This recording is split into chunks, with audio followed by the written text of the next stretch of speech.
Oh, like Wow. in... Yeah. Sorry, people. Yeah, I'm sure they really missed the music. Yeah, music's on now. It was dead quiet. All right, let's test this real quick. Test. Test. All right, we're good. Okay. Perfect. Cool. Okay, cool. We're here. We're here. Wow. We did it. Your rewiring didn't go wrong. It did not. So, all right. You took a week to do it, so I would hope it was done right. Yeah, but I never tested it. Oh my god. That's the only thing. Am I centered? Yeah, pretty much. Alrighty.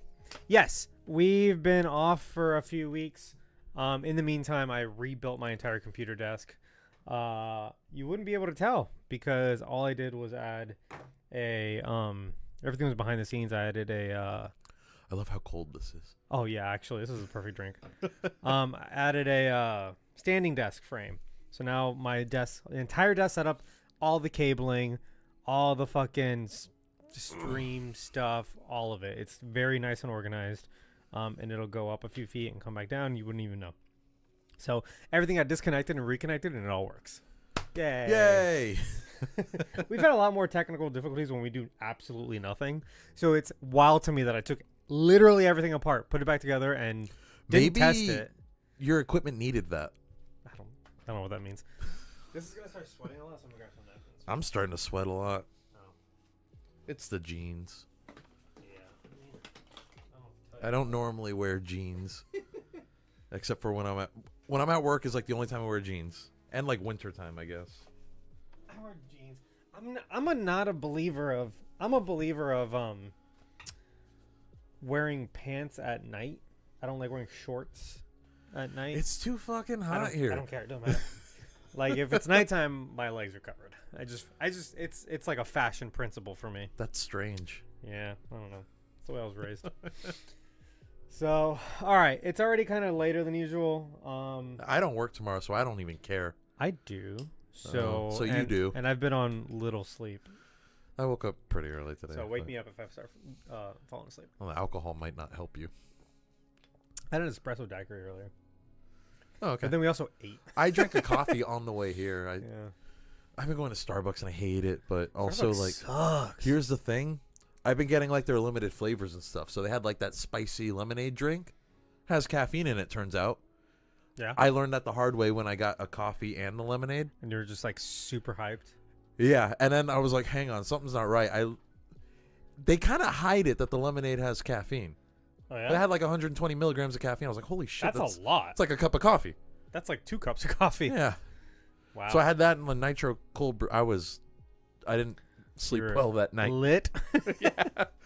Jeez. So I've been getting that spicy lemonade as my caffeine, and then Okay. today I saw that they had a white chocolate macadamia nut cold foam cold brew, Jesus Christ.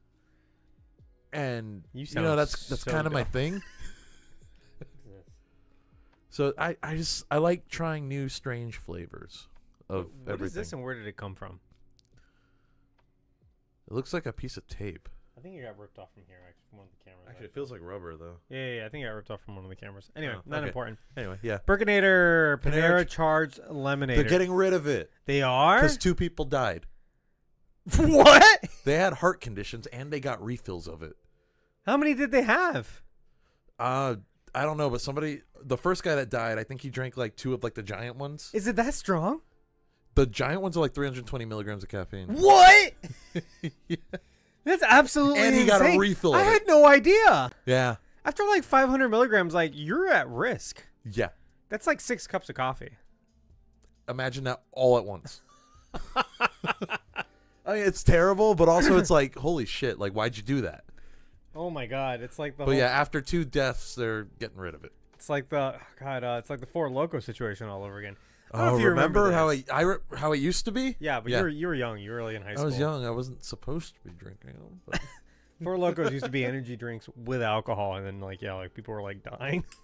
yeah, it was. Now they're just alcohol. Well, that's like you drink one, you're gonna fucking black out. Well, I think it had a normal amount of caffeine. Like it had like a Red Bull. But it amount. had a shit ton of alcohol. But it had enough alcohol. But it had alcohol in it. That's the point. If it has alcohol, you'll be wanting to have more than one. Let me silence my phone. Yeah, I was about to say. If you have more than one, then now you're at a risk. Which is why they shouldn't be mixing caffeine and alcohol to begin with. No, and like I mean, yeah. So technically, an espresso martini is probably not the best idea. Yeah, but people are espresso martinis We're are strong enough that you're also people not are drinking having multiples 4 of them.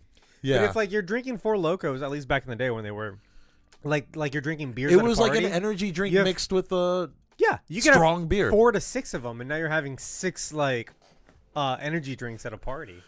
That's bad. Yeah, dude, that shit would fuck you up. And they're big cans. And they too. still sell Four Locos, and it's still very strong in alcohol. But I think they took the caffeine They out took of the them caffeine out. Yeah. because people were dying. Yeah, y'all weren't there for 2010. Like Four early Loko. 2010s, late 2000s. Yeah. No, yeah, it was like 20. Yeah, I was in college. If you weren't Anyway. drinking Four Locos, you were probably drinking warm PBRs that you were hiding from your parents. I don't know. Let's get started because we got to go quick before I fall asleep. Okay. Boom, let's do the news.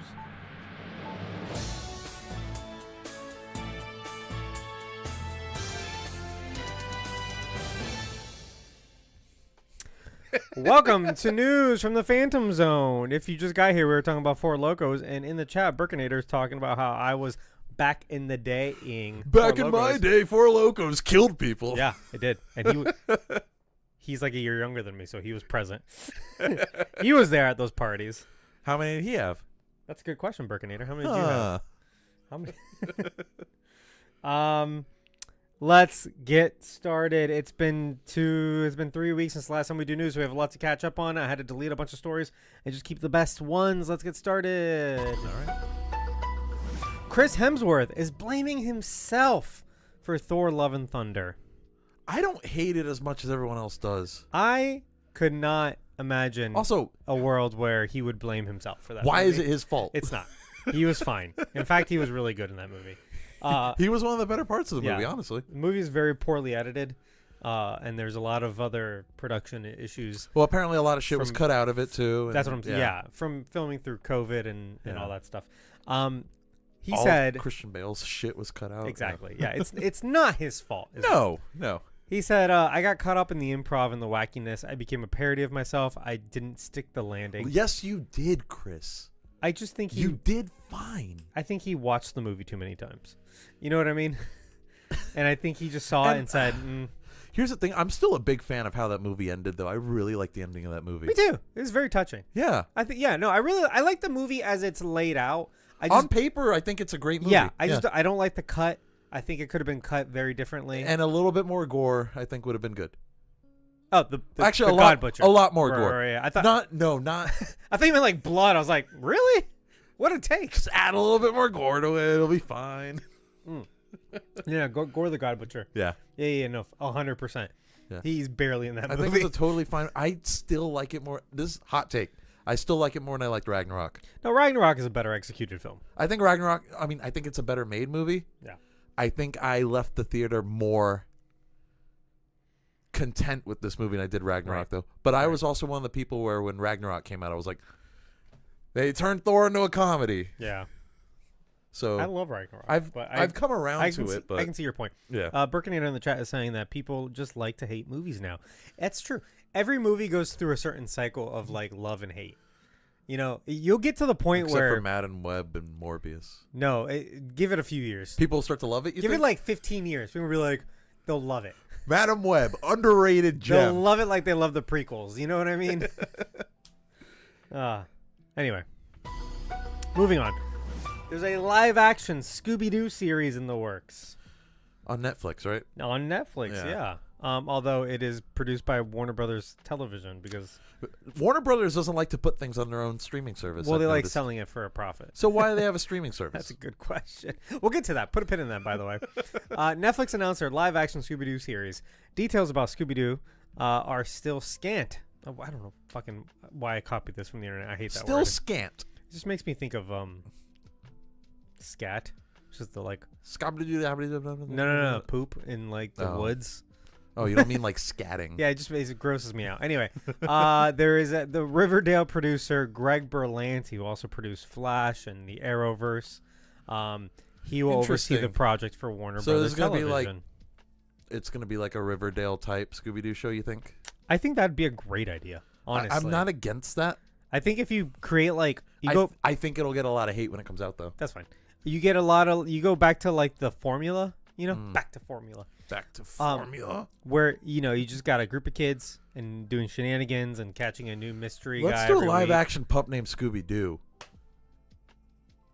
don't know about that. I love that show. You can have red herring in every episode. Yeah, just make it funny, make it meta. Yeah. Kind of how the TV show or kind of the movies were meta. Cause The movies were pretty meta. Because They were a little edgy. Because they were written by James Gunn. James Gunn. Yeah.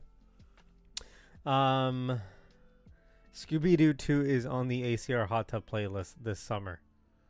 Okay. Okay, cool. You mean the movie or the music? He's got a ACR is there's layers of inside terminology here. Okay. In Gainesville, right? Gainesville, Florida, where I went to school, University of Florida, go Gators. Gainesville Gators. Right. You're watching the movie. Okay. Gainesville is in Alachua County, which most people don't know. Gainesville is also like a fairly small town with a really big university, so it's a college town, right? Yeah. If you live in Gainesville and you live in Gainesville not just because of the university, then people would call you an ACR, an Alachua County resident. Oh. Like, you didn't immigrate in just to go to the university. Like me. You live here. You grew up here. Yeah. Okay. Those are ACRs, Alachua County You're residents. a local. Yeah, a local. Yeah, exactly. Anyway, completely unnecessary information. Let's move on. Oh, it's interesting. Dwayne "The Rock" Johnson sucks. This is news? Yes, actually. Have you heard of this? I might have. According to a new report from The Wrap, Dwayne Johnson often arrives several hours late to the set of Red 1. I barely remember that title. Upcoming film. It's like a Christmas movie. And Chris Evans is in it also. Okay. I have no idea what it's about. Anyway, prompting the crew to try to work around him. 3 anonymous insiders quoted in the report claim that the actions of the Jumanji star. Why would they call him the Jumanji star? Jumanji star. The very famous actor in WWE. That's what he actually. That might be what he's known for to like younger people now is Jumanji. Anyway, the Rock. That the actions of the Rock have contributed to a $50 million increase in the film's budget. Jesus Christ! Imagine being such a fucking egomaniac that you balloon your a movie's a budget by $50 million. It sounds like the actor from The Fall Guy. Let me just tell you, if you cost your company $50 million, not only would you be fired, a hitman would kill you. Like a corporate hitman would get you. Yeah, because like, what are you doing? Red 1 insiders had strong words for Dwayne Johnson's behavior. One quipped that being chronically late was his only consistency. An insider said to have known his... I don't know, I copy and pasted this. Anyway, also, he apparently pees in a Voss water bottle while shooting his previous films, adding that his team or a PA has to dispose of it. Why? Because I guess when because he works so hard? Because he gets there so late, and then everyone has to work so from behind that now he has no time to pee. He just pees in a water bottle in front of everybody. Sounds like he's creating his own issue. And then hands it to an assistant to get rid of his pee bottle. Does he just pee in front of everyone, or does he like step off to the side or something? I guess. Well, if he steps off to the side, he might as well step off to the bathroom. Like, how far can it be? So he's like, all right, hang on, guys. Hang on. What a piece of shit. Anyway, the water bottle story had previously been mentioned by Dwayne Johnson himself, so it's true is what I'm saying. Right. Who framed it as in his unusual habit in a more positive light. Yeah, I work so hard I have to pee in a bottle. Yeah. He said, I usually stay pretty hydrated. He told Esquire, I need to go to the bathroom a lot. Not a lot, but probably a couple times during every workout I have to go to the bathroom, so I break out the bottle. That's a lot if it's a couple times every workout. He works out for like 6 hours a day, though. Oh. So that kind of makes sense. Yeah. But also go to the bathroom and come back, you fucking asshole. Yeah, like what? Do you keep... I guess he drinks the water in the Voss water bottle. Yeah, when he's done with the I'm curious, water. is it the glass ones or the plastic ones? Are they all glass? There's plastic ones now. Oh. What a pretentious piece of shit. Anyway, I don't like him. I like him as a wrestler. I like him as a character. And that's about it. Yeah. Yeah. I really want him to be the Boulder. Like, I really want that. He won't do it though. Why because, wouldn't he? Because do he would lose the fight. to a girl, a little girl, Yeah, a blind his girl. contract wouldn't allow it. That's true, actually. Let's move on. Every movie you love returns to theaters. Yeah, this Every single is a one. great year. Every single movie you like is in theaters. Which Lord is of the great Rings news. back in theaters. Star Wars Episode 1: The Phantom Menace. If you love that one, back in theaters. So I had a lot of friends I went to go see it. I wish I had too. It's And, like, I think it's still in theaters. It was right a now. whole fucking event. Is it? It might be. I would have missed the event. Like, it was a whole event. Yeah, I missed the event too. I was People at were work. clapping and laughing and giving random characters cheers. Apparently, Ben Quadranero's got a standing ovation. Holy shit! Good old, Summer would have loved that. good old Ben Quadranero. Ben Quadraneros. I Here's the love thing, that. I actually like the Phantom Menace. I think it's a. I pretty love good that movie. movie. I fucking love it. Again, we're part of that cycle where now it's great again. Yeah. I still think Attack of the Clones is shit. I have a lot of love for Attack of the Clones. I like what it tries to do. I think, you know what I think you could do is you could just watch that movie without any of the dialogue, just the soundtrack, It'd probably be better. and it would be a fucking masterpiece. Just with just As a music, like a silent Silent film almost. Yeah. yeah, it would be a masterpiece. No, but you have to have You the can sound quote effect me on when that. that sonic charge goes off, though. Oh yeah, and sound effects too, for sure. There's no music in that scene. It's just sound effects. Because that's a good sound.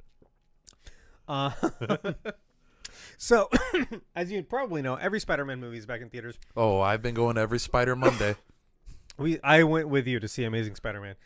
Lord of the Rings is coming back. Apparently, Alien is coming back. I think Alien already came back and Oh, went. okay. Yeah, And came and went. came and went. Every Star Wars movie was in a marathon on May the 4th. Yeah. Episode 1 got a kind of an extended release, Yeah. as you say. Some of these movies made really good money because they sold out. Well, especially like Spider-Man and Spider-Man 2. Yeah. Like, I think they dominated that week in the box office. I think Phantom Menace may have broken the record for a re-release. Really? Yeah. It made like Bigger than Avatar? it made like like a proper re-release. So Avatar was re-released like 6 months later. Oh, true. I don't know what the Episode 1 parameters got are. re-released like 10 years ago, though. Remember when they made it in 3D? Yeah, in 3D. No one saw it. I did. Everyone saw this one. I though. watched in 3D. I was like, So oh, I guess they're going to release all of them in 3D. I'll be here for all of them. I mean, it made, Didn't a do good any chunk more. amount of money. And there's 5 Chris Nolan movies. Hey, babe. Which one? Okay, well, Epiphany. I'm a little busy here. Is it fun? Oh, that's a big maybe. Yeah, I can see it. I want to get bangs. Curly bangs. I can see it. That could be Yeah. cool. Yeah, Show 'em the picture. I know a couple. I've actually thought about this because there's a couple of like I've seen like a couple of like models with curly hair and bangs. Like the picture you sent me, and I'm like, oh, Sable will look good like Some that. people with straight hair, it's like, ew, Yeah. they look weird. Every single picture I've seen with curly Yeah. hair bangs, they all look good. Yeah. No one looks bad with it. I think it would make me look so good. Try it. Yeah, I kind of agree. You said it's a maybe. Show Berto the picture. Okay, we have stuff to do. Let's take a poll. You're interrupting the stream. Sorry, I just got excited about it. I never do anything new with my hair, but I think that could. That could be really cool, yeah. Same That looks good. kinda. But yeah, you got to keep it curly all the time, basically. Though. Yeah, that's the thing. That's the thing, if I And straighten my hair out, voluptuous. it's gonna be too long. You'd have to like put them off to the side. If you straighten your hair, you look like a weird cartoon character. And you just put them off to the side. But It'll be I'm fine. like, You clip I'm them. so sick of having like this rat bun I think seeing But myself you today need made me think volume that like this. You You- need volume. I'm gonna. You just look like you worked really hard today. I didn't put anyway. Oh yeah, I was fucking 11. I'm so tired. Yeah. I'm gonna have a consult with this girl. She specializes in curly hair, and I'm gonna ask her what products can I use so I can actually style my hair. It's too long. It's too ratty. It just hangs. I throw it in a bun because it gets annoying. I don't have any bangs. Like I look dumb. I have a big forehead, so it's like I can just cover all that. I don't think you do. I think your forehead's Okay. pretty normal sized. Yeah. Anyway, I'm like. Get the salad. seriously considering it. Oh yeah, yeah, Honestly, get out. Get- yeah. Get out. Get out. You're done. Salad's on the fridge is what I'm saying. Yeah. Thanks, okay. All right, love you. Later. Okay. I was saying I'm going to edit this for the news. Anyway. It's good for bloopers. Anyway, 5 Christopher Nolan movies are also coming out, including The Dark Knight. I don't know when those are coming out. I think Interstellar already got re-released, but it's getting re-released again later this year, I think. Insomnia is one of them, which I love. I've never seen it. It's one of the earlier ones. If you haven't seen it, it is an Al Pacino and Robin. What's his name? Robin Williams. Robin Williams movie. Oh, okay. They play opposites, and it's really, really good. If you've never seen Insomnia, now's your opportunity. It's a great film. And that's like before Nolan was like super famous. So before Batman and all that. And Memento? Or was it after Memento? I think it's one movie before Memento, or either one movie after Memento. Is Memento getting re-released? No. Damn it. I would have watched that in theaters. Probably the same, actually. It's Insomnia, it's all the eyes. Insomnia, Interstellar. Inception. Didn't they do that like 2 years ago? Yes. The Dark Knight and Dunkirk. Dunkirk in theaters could be really good. I haven't seen Dunkirk. You need to see Dunkirk. I you need to see it in the one. theater. Yeah. So my favorite thing about this story is that like re-releases have always happened, but they've been so kind of in the back burner, and now they're like on the forefront of movie watching. Like when we went for Amazing Spider-Man, theaters packed.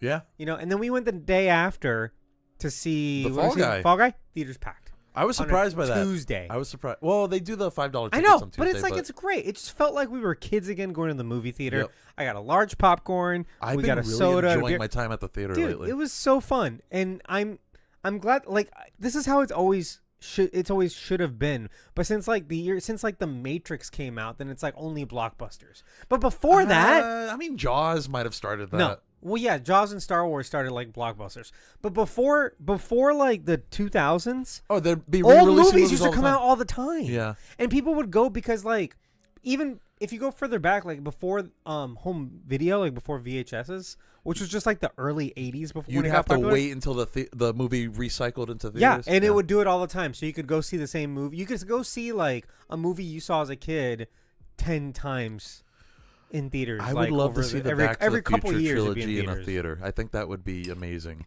All right, I hope they do that next year or something. You know, just keep doing this. I feel like in any movie theater, one screen should just be reserved for old certain movies. theaters do that on a regular basis. It's just the only one near us that does it is the theater that we hate. Mm-hmm. Because fuck them. You know, every movie theater should do this. Yeah. Because it's just stupid to pretend that like movies are no good after they come out one time. You know what I mean? Yeah. No, like Keep putting them I've up. been so happy to see all the Spider-Man movies Yeah. again. It's been Even fun. Spider-Man 3, which sucks, but it was still a fun experience because everybody in the theater was in on the joke. The memes have probably made that movie worse than it really is. And I don't think that I movie think the memes made it better than it really is. That's probably true, actually. All right, let's move on. New Lord of the Rings films announced today. Plural, yes, actually. Oh, okay.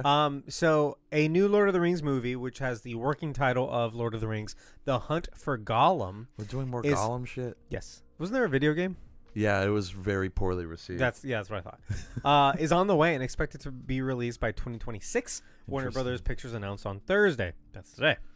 It will be the first of 2 new Lord of the Rings movies, and Peter Jackson is set to produce both alongside with Fran Walsh and Philippa Boyens, with whom he wrote Lord of the Rings and the Hobbit film trilogies. So if they're this has to be before the trilogy then. So some of this stuff, what's funny about the title The Hunt for Gollum is that movie already exists. It was a fan film. Oh.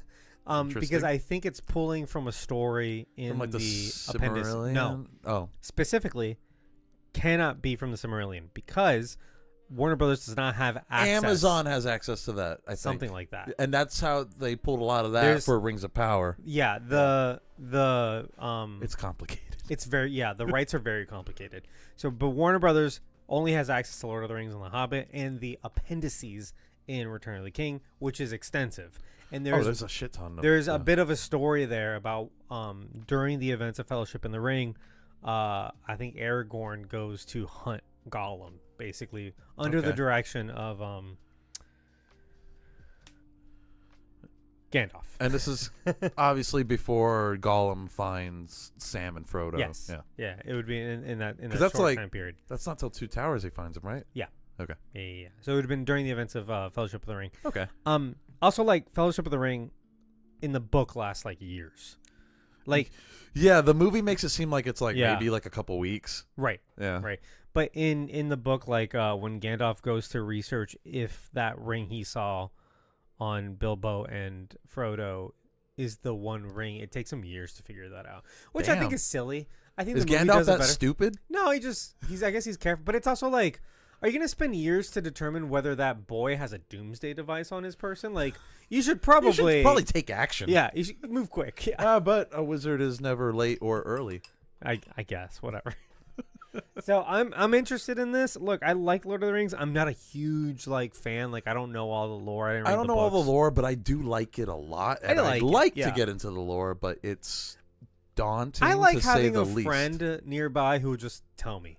You know what I mean? Okay. You know what I mean? Yeah. Like, I have several of those. I have several friends who like know everything about Lord of the Rings. Did you ever play the Middle Earth games?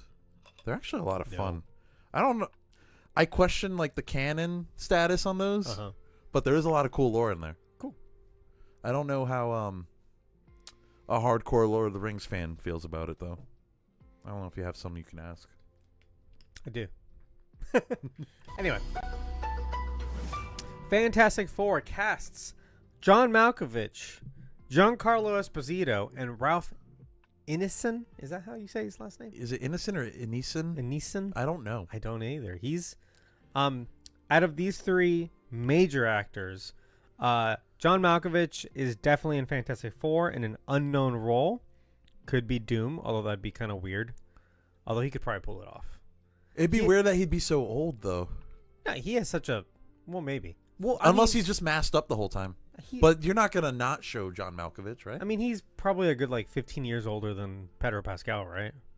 I'd say easily, yeah. Pedro Pascal's like approaching 50, I think. Mm-hmm. But John Malkovich is what, like 60 something, maybe. Yeah, he's got to be close like to 70. pushing 70 at this point.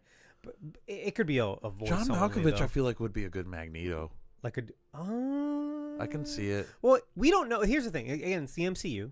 So Right. like, just because Just an actor is in movie, Fantastic Four doesn't mean he's a Fantastic Four character. That's true too. So yeah, he could be a Magneto. He could be an anybody really. I think I'm excited. I'm over the moon with John. I love John Malkovich. I love him in everything he's in. He's an incredible actor. Mm-hmm. His specific like iconic tone of voice, I think, would be weird under certain characters. But if anyone could pull it off, it'd be him. You know, like he has a weird cadence of speaking. Yeah, I wouldn't cast him as Doom, but like he could pull it off. You know what I mean? I feel like he could play somebody very like ethereal though.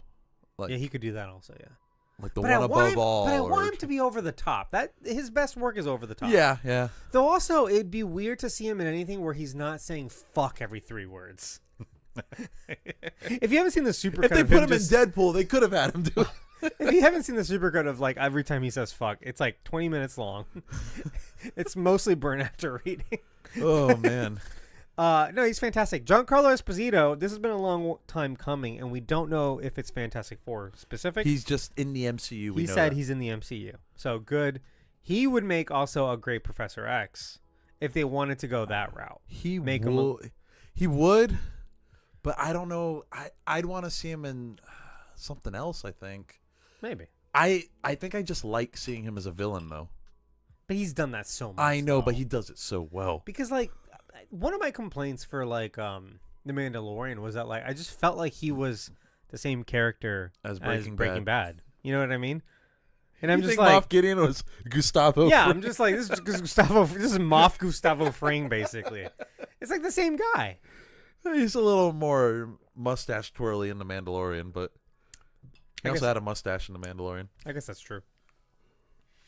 And then Ralph Ineson or Aneeson, I again don't know how to say his name.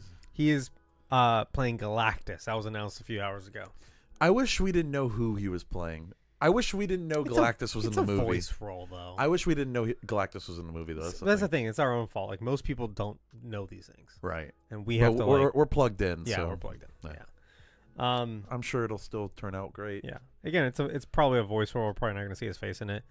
He's been in a lot of things, including the UK Office. Okay. He's been in Star Wars. He's been in... I forget. I was looking at the list and it's just like everything. Extensive. But yeah, but he hasn't had like a real good meaty starring role. Okay. Yeah, I think he was in Guardians of the Galaxy also. He was one of the aliens. No, he was one of the pilots. Pilots. No, like Nova Corps the pilots? Nova Corps. Okay. Yeah. Mm-hmm. Yeah. So Yeah, I'm excited. I'm excited for whatever this could mean.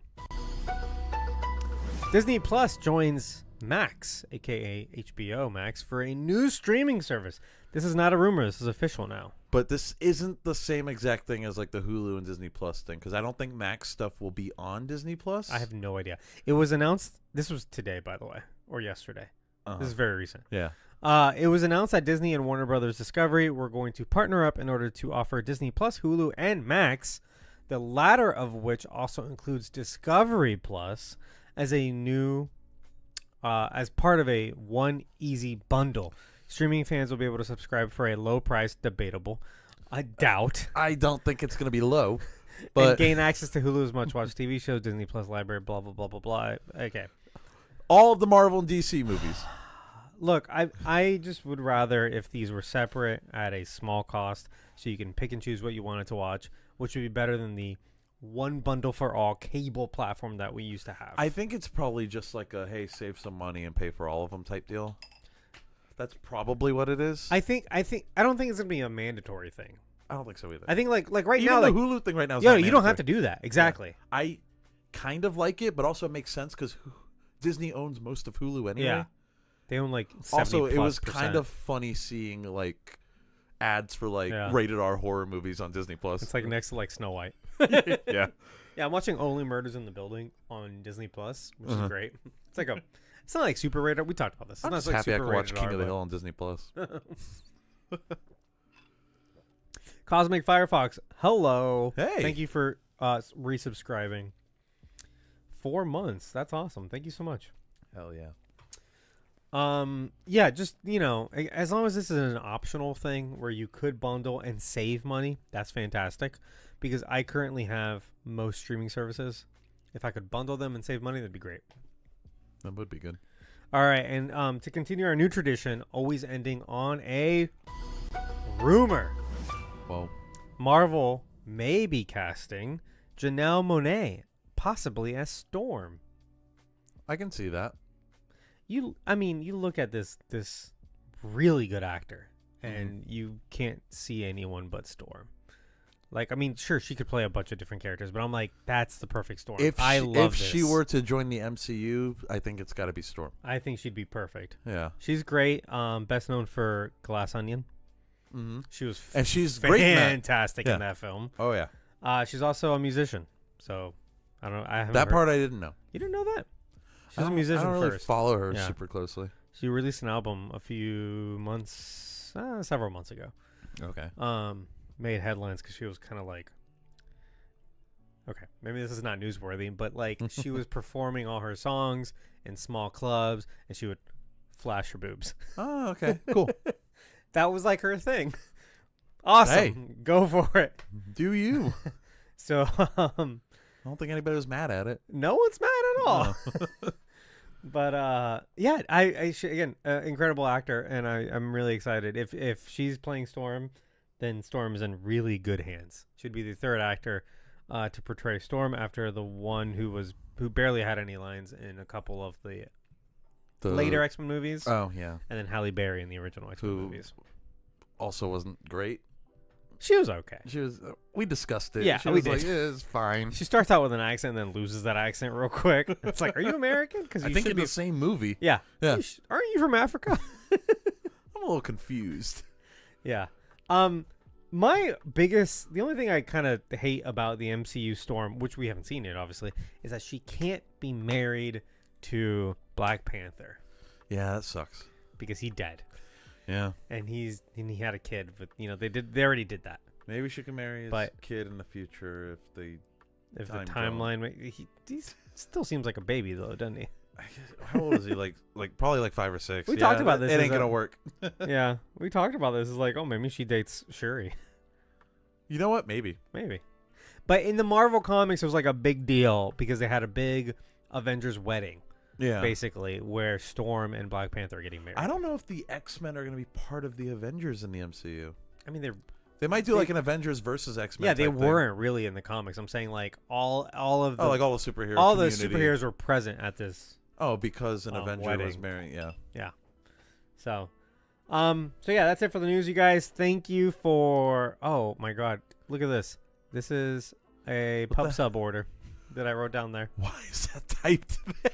I don't know. This is your order, That's actually. that I was like, that looks familiar. Yeah, I wrote it down so I could make sure that I had copied it over. Whole tenders, spicy 3 pepper, spinach, cheese, I think. banana peppers, the boar's head pickle chips, tomatoes, the sweet sriracha sauce that's tossed in, and press it. That is a good ass sandwich, by the way. It seemed good, yes. It was really good. I don't like sweet spicy mix. Like hot honey, I'm not about that. That's like much. it's like the sweet Yeah. Thai chili though. You don't like that either? Because that's the type of sauce that it was. Asian food, yeah, I could do. Yeah, I could. It was closer to that. It wasn't like a sweet honey or hot honey. Anyway, I like hot honey. I know but- you do. Yeah. Yeah. Anyway, guys, thank you. That's it for the news. Thank you guys for watching and listening, supporting us on Patreon. We'll see you guys next time here on News from the Phantom Zone. Bye. Okay, goodbye. All right, guys, we're gonna take 5 minutes, not a lot of time. To chug our drinks. Maybe make some new ones, and then we're gonna come back to Wolverine. All right, let me set a timer. Maybe a little bit more than 5 minutes. Yeah.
And we're back. We apologize. We were chit-chatting with Sable. Is how it goes. So We're making life plans. We're making plans, yeah. Let's open what am I looking for? This. Oh, hey, she did send the text. That was quick. Oh, she actually listened to me. Wow. She never listens to me. All right, let's get some silence. We're getting right into it. Oh, fuck. Oh, it doesn't matter. That's not silence. Yeah, you're right. Okay. Let's get going. Everyone here. Oh, there are people. Cosmic Firefox left. Bye, Cosmic Firefox. Bye. Sorry we took so long. I need to go to bed soon, too. So let's see how this works. I don't. This might be I'm going to stay up all night. Keep or cancel on a different day or something like that. That we can do on a different day. Who are we keeping or canceling? I don't even remember. I wrote it down like a week ago. Oh. I saw this movie like 2 weeks ago. Yeah, let me look at it. This guy. Is he Silver Samurai? I think he's the one. No, he's the son. Oh, okay. He's okay. the middle fucking one. douchebag. Yeah. That's right. him. Yeah. I don't. I'll remember his name when you say it, but It's Hiroyuki Sanada. Okay. He's been in a ton of shit.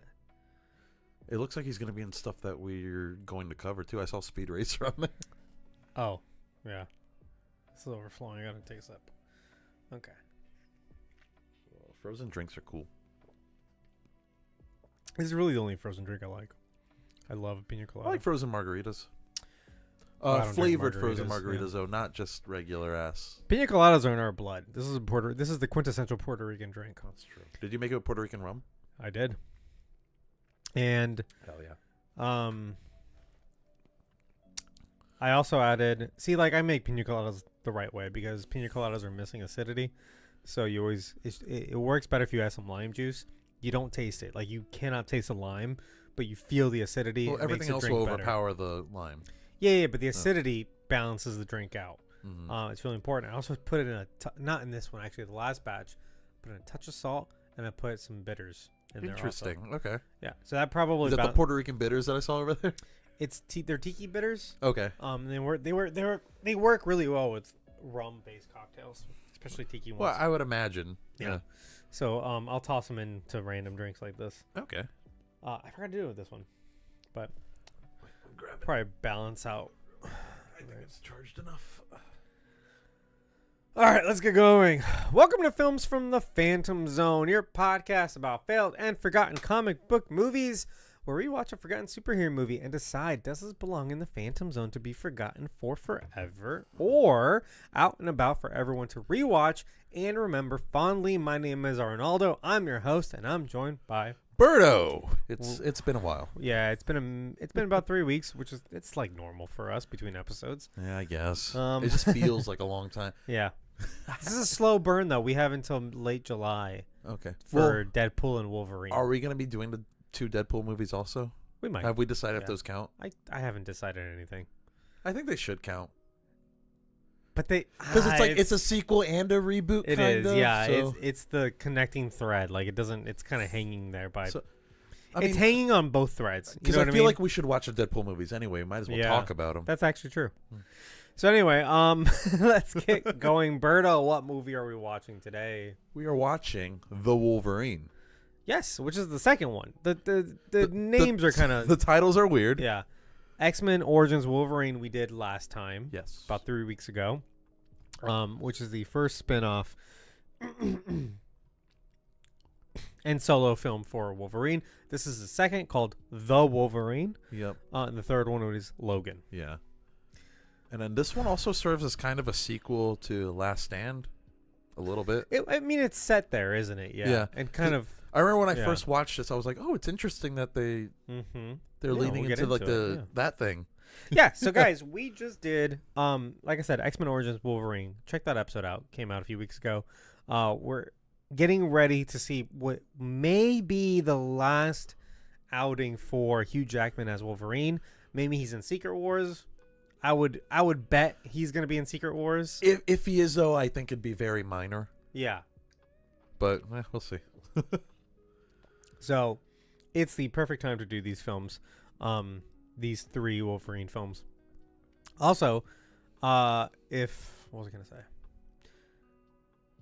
Oh, just the normal stuff. All these episodes are being streamed live on Twitch and Twitter and YouTube. So if you like the show, you want to be a part of it, come hang out with us. We're on twitch.tv/filmsfrompz. And then brand new announcement, we've got merch. We're wearing it right now. You can't fucking see. You can mine. see. Just lift it up. We got brand new t-shirts and stuff. That's linked in our episode description. If you scroll down and click a few things, it's also on our link tree. It's also on the social media. Right now, it's just our logo. We might get some more stuff in there. Yeah, like the way this works is that like I had no intention on ever selling merch. It just didn't seem like a thing that I wanted to do. You might as well. Okay, yeah, no. What happened was that Blake from Blake's Takes, before Blake's Takes was even a thing, 3 years ago, one Christmas, he gifted me a tank top because I love tank tops. I wear them more than I do. That's your thing. T-shirts. That's like my thing. Exactly. Yeah. He gifted me a tank top with our logo on it. It was very kind. Yeah. And he screen printed it from a company. I was like, oh, okay, cool. Turns out it ended up being my favorite tank top because the material is so soft. It's just the best shirt. And it got old. It's 3 years old. I wore it basically every day. And I was like, I need to find more of this very specific shirt. So I look at the tag. It's not Gildan bullshit. No, yeah, it's not like Fruit of the Loom or Guild. Yeah, exactly. So I'm like, where the fuck do I get this shirt? And I looked at all the tags and I look it up, and it's like a print on demand T-shirt company. Yeah. And they have their own shirt. Like you can't just buy the shirt. You got to print something on it. It's through them. Yeah. Yeah. So I was like, well, shit. If I want more of these shirts, I got to at least slap a logo on it.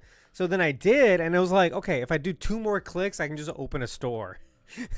So I fucking might as well. So, if you ever want to restock yourself on merch, are you buying them from yourself? Do you get a cut of what you pay? No, it's for us. It's a sample, like the ones where we pay cost. Yeah. Okay. Yeah, but anyway, guys, it's linked below.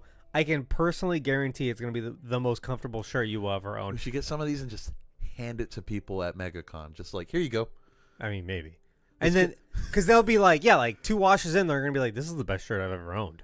And now I have to wear it. I don't know if it's a life-changing shirt. But it was for me, okay? Listen, it's comfortable. I'm not saying this to profit. I'm really not. I didn't want to do this. I opened the store so I could buy my own shirt. I will say it's a very comfortable. This T-shirt's very comfortable. It's more comfortable than anything I could buy at like a store that isn't expensive. Just you wait, because right now it's still starchy because it's fresh out of the box. True. Once you wash it once, it's gonna be so soft. I'll have to do the Blake method of drying it and like not put it in the dryer and just hang it up. Hey, that way I don't ruin the screen printing. Yeah. Oh yeah. I did ruin the screen printing on mine. Yeah, also you washed it like what every. No, yeah, like twice a week for like once a week for 3 years. Like, yeah. So that is to be expected. Yeah. But anyway, guys, that's linked below. If not even just for our sake, if you want like literally the most comfortable shirt you've ever worn, get it from there. I'm just, print your own thing if you want. Don't give me money. I'm just telling you it's so cozy. No, give us money. Like, no, actually, dude. Hang on.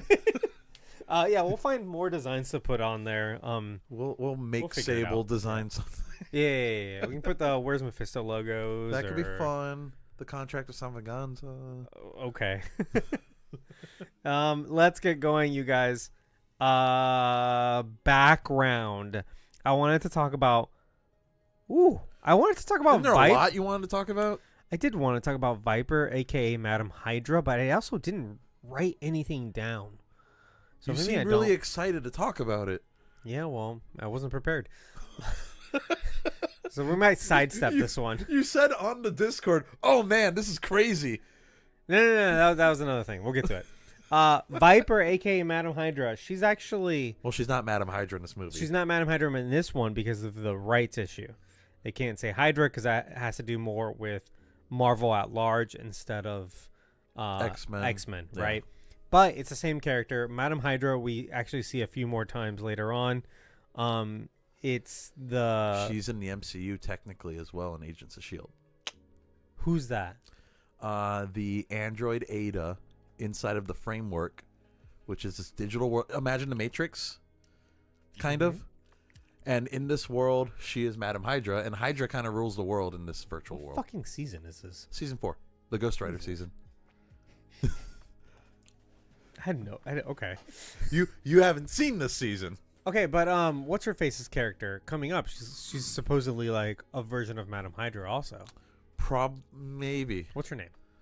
In Valentina. Oh, I don't know if she's gonna be Madam What's her Hydra, face? but Valentina. She's like a version of Madam is- Hydra. I don't know. Everybody calls her Val. The Seinfeld lady, the Veep lady. What's her name? Julia. Louise Dreyfus. Yeah, yes. her. Yeah. She's like a version of Madam Hydra, but she's not the Viper version. I also don't think she works for Hydra. Huh. Anyway. We still don't know what the fuck she's up to. We just know she was married to Martin Short. Freeman. Martin Freeman's character. Martin Short is not in the MCU. He's in Only Murders in the Building, which I am currently watching. Martin Freeman's character, Agent Everett Ross. Yeah. They used to be married. We found out on Wakanda Forever. Right. And also he was a Skrull for an undisclosed amount of time. Correct. Yeah. So let's move on. Let's talk about the Silver Samurai, who debuted. There are multiple versions of the Silver Samurai, and this is going to get really complicated. But Yeah, because I see Daredevil on here. the first one is and by the way, we're going to butcher a lot of Japanese names. And I No, it's not our apologize. forte. The pronunciation is just not there for us. I'm so sorry. Apologies to anybody that will be upset by that. Kenichio Harada Okay. was debuted in Daredevil number 111 in 1974. He's a Japanese mutant who can charge his katana sword. So kind of like Is this the Silver Samurai that we see in like Marvel vs. Capcom? and that's stuff? the first Silver Samurai. Okay. There is another Silver Samurai from who debuted in Wolverine number 1, 1982, almost a decade later, and that is Shingen Harada, who is his son. Okay. So he is his son, and he is named after his grandfather, Lord Shingen. Okay. So what gets weird about this movie is that the Wolverine is that they take all these characters and they basically put all the names in the hat, shake it up, and spit it back out, because it is like a carousel where they all switch places. Because It's also like there's this whole family involved too. Does that have anything to do with it? Kinda. Okay. So yeah. So you know that there's the first character, the grandfather. What the fuck did I just do? The one that we're introduced to at the beginning of the movie. Yeah. So he is based on a character named Ogun, who was Wolverine's mentor, and who he met in the Second Sino-Japanese War. The Second Sino-Japanese War is the sub-war of World War II that was between China and Japan. So that is China and Japan were at war. Oh. That war got folded into World War II because everyone's sort of like, there were several wars going on around the world that just all folded into World War II because like they started joining sides and making allies with everybody, right? Yeah. It was a huge event. I don't know if you've heard of it. to the Great War. Yeah, I don't know if you've heard of World War II. It's a big deal. Ever heard of it? So Wolverine goes to Japan and he meets Ogun, that is his mentor, right? That it's obviously the basis for this character whom we meet in this movie, who is it's something Do you have it written here Yoshida. somewhere? Yeah, it's somewhere down. I don't know. Shingen Yoshida? No, Oh. Shingen Yoshida is his son, right? Oh shit. But in the comic, Shingen Yoshida is the grandfather. His son, no, Shingen Yoshida is the grandfather, right? Right. And then his son is Kenichio Harada, Okay. and then his son is Shingen Harada. Okay. The He's latter named after his grandfather. That's nice. exactly. Yeah. But in this movie, the middle guy, Kenichio Harada, is the mysterious archer / ninja. So the boyfriend of Mariko. The one where he's like, whose side is this guy fucking on? Yeah, that guy. So Mariko's father is Shingen Harada, Okay. or Shingen, but he's not Shingen Harada because he's Shingen Yoshida. But Shingen Yoshida is actually Mr. Yoshida, the old guy who is Ogun in the comic. Is this making sense to you guys at home? Ah, dude, it's very, again, they just kind of like mix it it's all convoluted, up. yeah. So basically, In the comic, the boyfriend is his girlfriend's dad's father in the comic. Okay. So let's just move on because this is not making any goddamn sense. So, which one is Silver Samurai? Two of them are Silver Samurai. That's my point. Okay, so the ninja guy, he's the original Silver Samurai. Okay. And then the girlfriend's father becomes the second Silver Samurai because the girlfriend's father in the comics is the boyfriend's son. Is the girlfriend Miriko? Mariko, yeah. Isn't she a love interest to Logan in the comics Yes. too? Okay. And have you seen Shogun on Hulu? I have not, but I plan to. So she's also a character in Shogun. Oh, cool. Because John Byrne, who wrote the character Mariko Yoshida in Uncanny X-Men number 118 in 1979, straight up stole the character from the Shogun novel. Shogun's a novel, right? It's not a comic. It's a novel. Okay. Yeah, I think it's a light novel. I need to watch it though. But because I hear apparently it's great. nothing Yeah, but good I want to things. watch it also. Yeah. So straight up stolen. Okay. John Byrne had just read Shogun and wanted to steal the character. He said, "I had just read Shogun," which Chris, meaning Chris Claremont, the other X-Men writer at the time. That was like a narrator moment from Arrested Yeah, Development. I know. I typed that out like anyway. Sean Byrne had just read Shogun, and quote two. I had just read Shogun. I had just read Shogun, which Chris had not read at that point. I just absolutely wanted to steal that character, just shamelessly steal the character, and as you probably know, she was created to die. That's probably a spoiler for Shogun. By the way. I mean, hey, he was upfront about that though. So she was just straight up plucked from Shogun and put into Wolverine as a love interest for Wolverine. Okay. One of his first love interests. Before Jean in the comics? Maybe. 'Cause I know he has like an obsession with Jean. I don't think he's ever actually with Jean. Mm-hmm. Because, that's Scott's girl, But also, Yeah. who the fuck cares about Scott Summers? I mean, The writers don't, I'll tell you that. the writers of the movies don't. Yeah. Let's move on because if I've confused you, good. Oh, boy. The point is, Wolverine has had a long history of traveling to Japan. That's really all you need to know. Which is crazy because he's just like a crazy Canadian guy, right? Yeah, it is kind of like a random seeming thing, but I guess It oddly fits his character. well, it works in this movie because he is kind of a Ronin. Like he's a lost warrior. He has Yeah. no purpose. Well, yeah, they kind of directly say that in Yeah. the movie. Yeah, exactly. Anyway, let's go straight I'm into a the plot. samurai with no master. Blah, blah, blah, blah. I'm a Ronin. Yeah. Let's just go straight into the plot. Nagasaki, 1945. A Japanese army prison camp prepares for an incoming attack. As the American bombers approach, one Japanese officer starts freeing the prisoners of war so they may have a fighting shot at survival. He pauses in front of the most dangerous prisoner, one who's kept at the bottom of an empty well. Officer Ichiro Yashida, Ichiro is his name, Ichiro. Okay. opens Wolverine's well, but Wolverine stays inside, claiming those planes are B-12s and that they would both be safer inside the well than out. Ichiro joins his fellow officers as they begin stabbing themselves in seppuku, ritual suicide. Blade in hand, Ichiro sees the plane drop a bomb across the bay and witnesses the awesome blast of the first atomic bomb. He jumps in the well where Wolverine covers him with some scrap metal and takes on the full blast himself. His skin is fully charred and appears to be beyond death, but quickly fully heals to Ichiro's horror. Logan wakes up. So, first question is this would Japanese officers actually free the prisoners? Well, I mean, he's already the weird guy for doing so. True. Also, he's the weird guy for not committing seppuku. I looked this up. Because would that make him a coward Yes. in their culture? You saw Godzilla -1, right? Yeah, that was kamikaze though. They were trained to do that. Yeah, but it's kind of it's the a same similar concept. it's a similar principle where Yeah. if you didn't like- fight to the death at war, then you are a Right. coward. And it's Yeah. also like, forgive my ignorance on the subject because I don't know that much Obviously, about Japanese yeah. culture. But like, I think this, like, the scene was showing that, like, because he refused to kill himself, that he's a coward. He's Yeah. like a Yeah.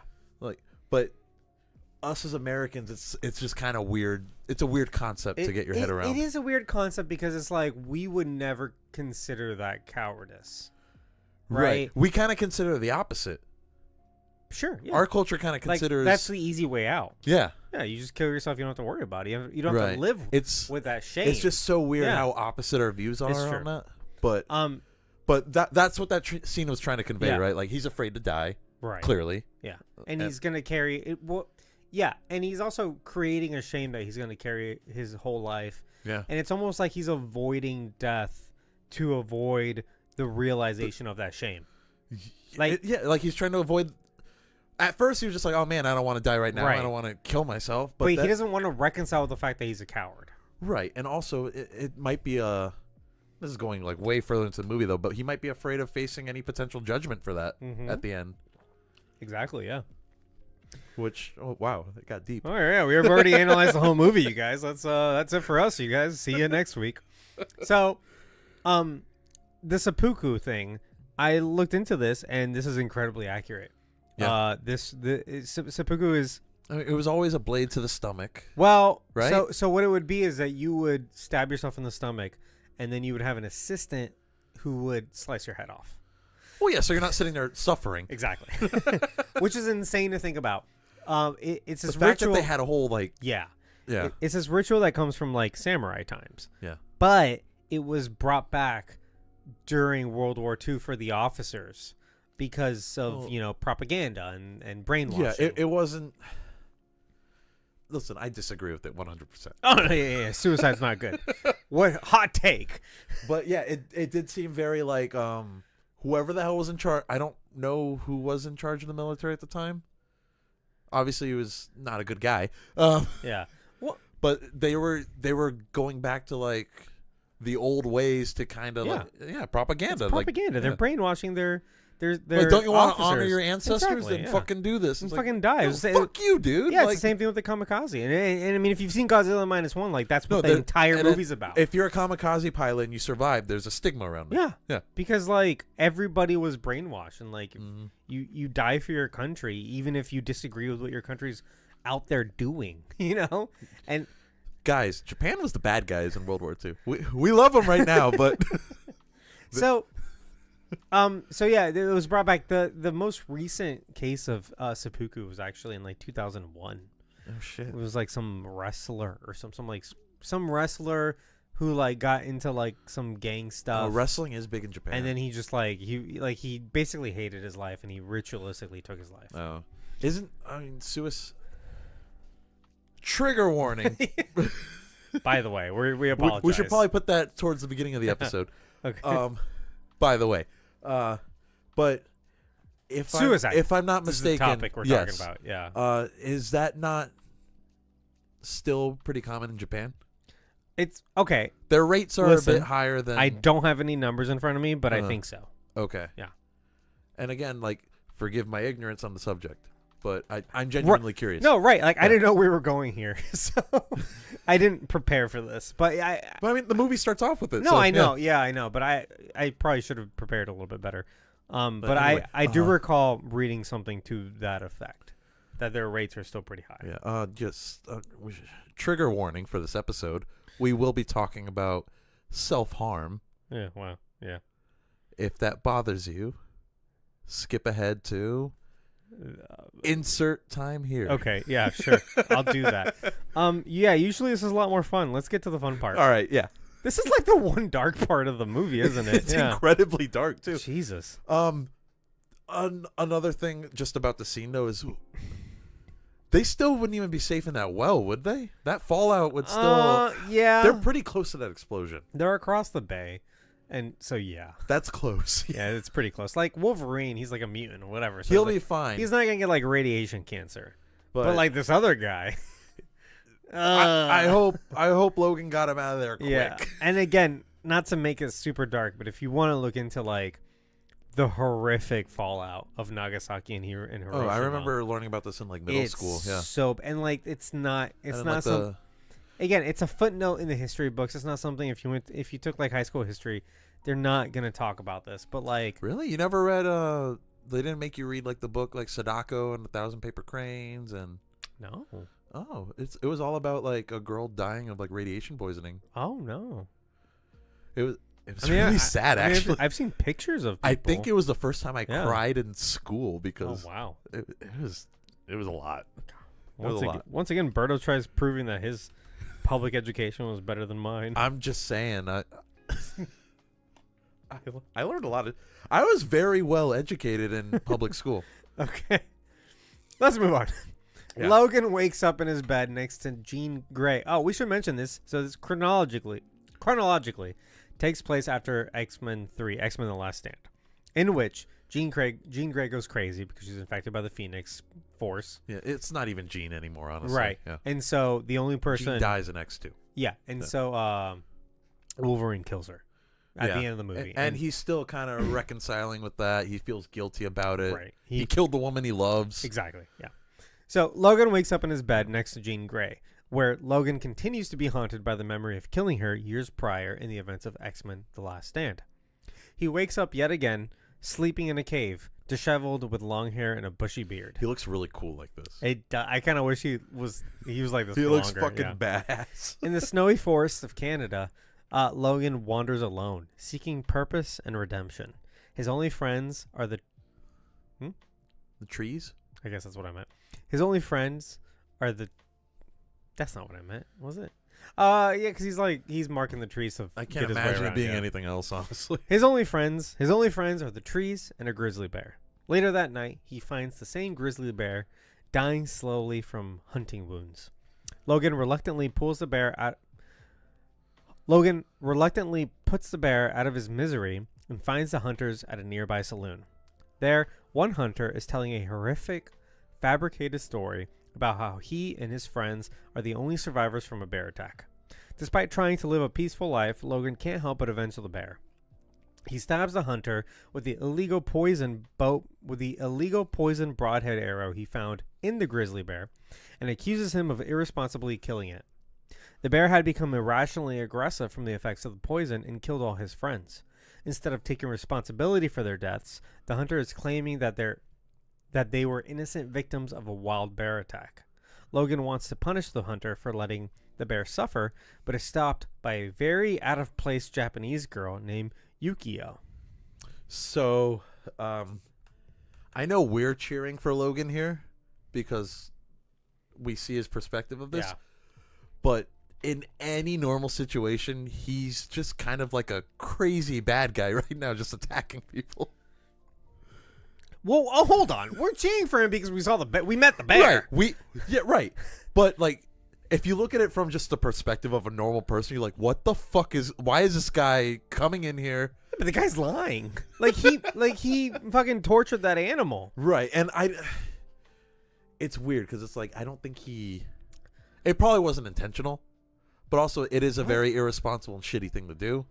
Unintentional. They were using illegal poisons. I know, but I don't think he meant to like slowly kill it and like I was going to do all that. Like, he was ignorant on the subject. Okay. That's...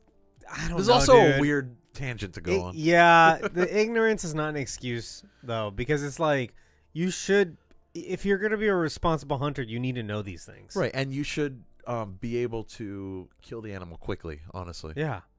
I'm not... Otherwise, you're not hunting, you're just fucking, like, I'm not torturing. I'm not trying to, like, one-up you in a weird way, but I'm, like, I'm very sensitive towards, like, animal cruelty. I understand that. Like, I do not like hunting as just a practice. Mm-hmm. Like, I eat meat. Don't get me wrong, but Right. they're hunting for sport. It just doesn't sit well with me because it's like, No. you're not doing it for the food. You're doing it for fun. Right. And like, that's just, it doesn't. It's different if I you're can't. stranded somewhere. Yeah. You ever read Hatchet? That's fine. Yeah. And I think actually there was, I call it a scene in Hatchet, but there was like a chapter in Hatchet where he tried to kill an animal with like a bow and arrow, and it was like he wasn't good with it, so the animal ended up suffering. He felt like horrible about it and stuff. You read that book, right? No. Oh well, shit. You should read Hatchet. Okay, fine. Let's start a book club. What do you want from me? Can we? I don't know. Sable wants to start a book club. Yeah, but she wants to read that other book. Yeah, no, she don't want to read things that we want to read. Yeah. Let's move on. Anyway, so weird tangent to go on, but I'm just like, From a normal person's perspective, though, Logan probably looks like a bad guy. I don't give a shit because he's doing the right thing. Like the thing is, he had to clean up after those guys and put that bear out of its misery. I know. And I know he was his- right. That bear's his best friend, for fuck's sake. Like, it's his only friend. Right. Next topic. Yukio. God. Like, this movie starts out on, like, two very heavy topics.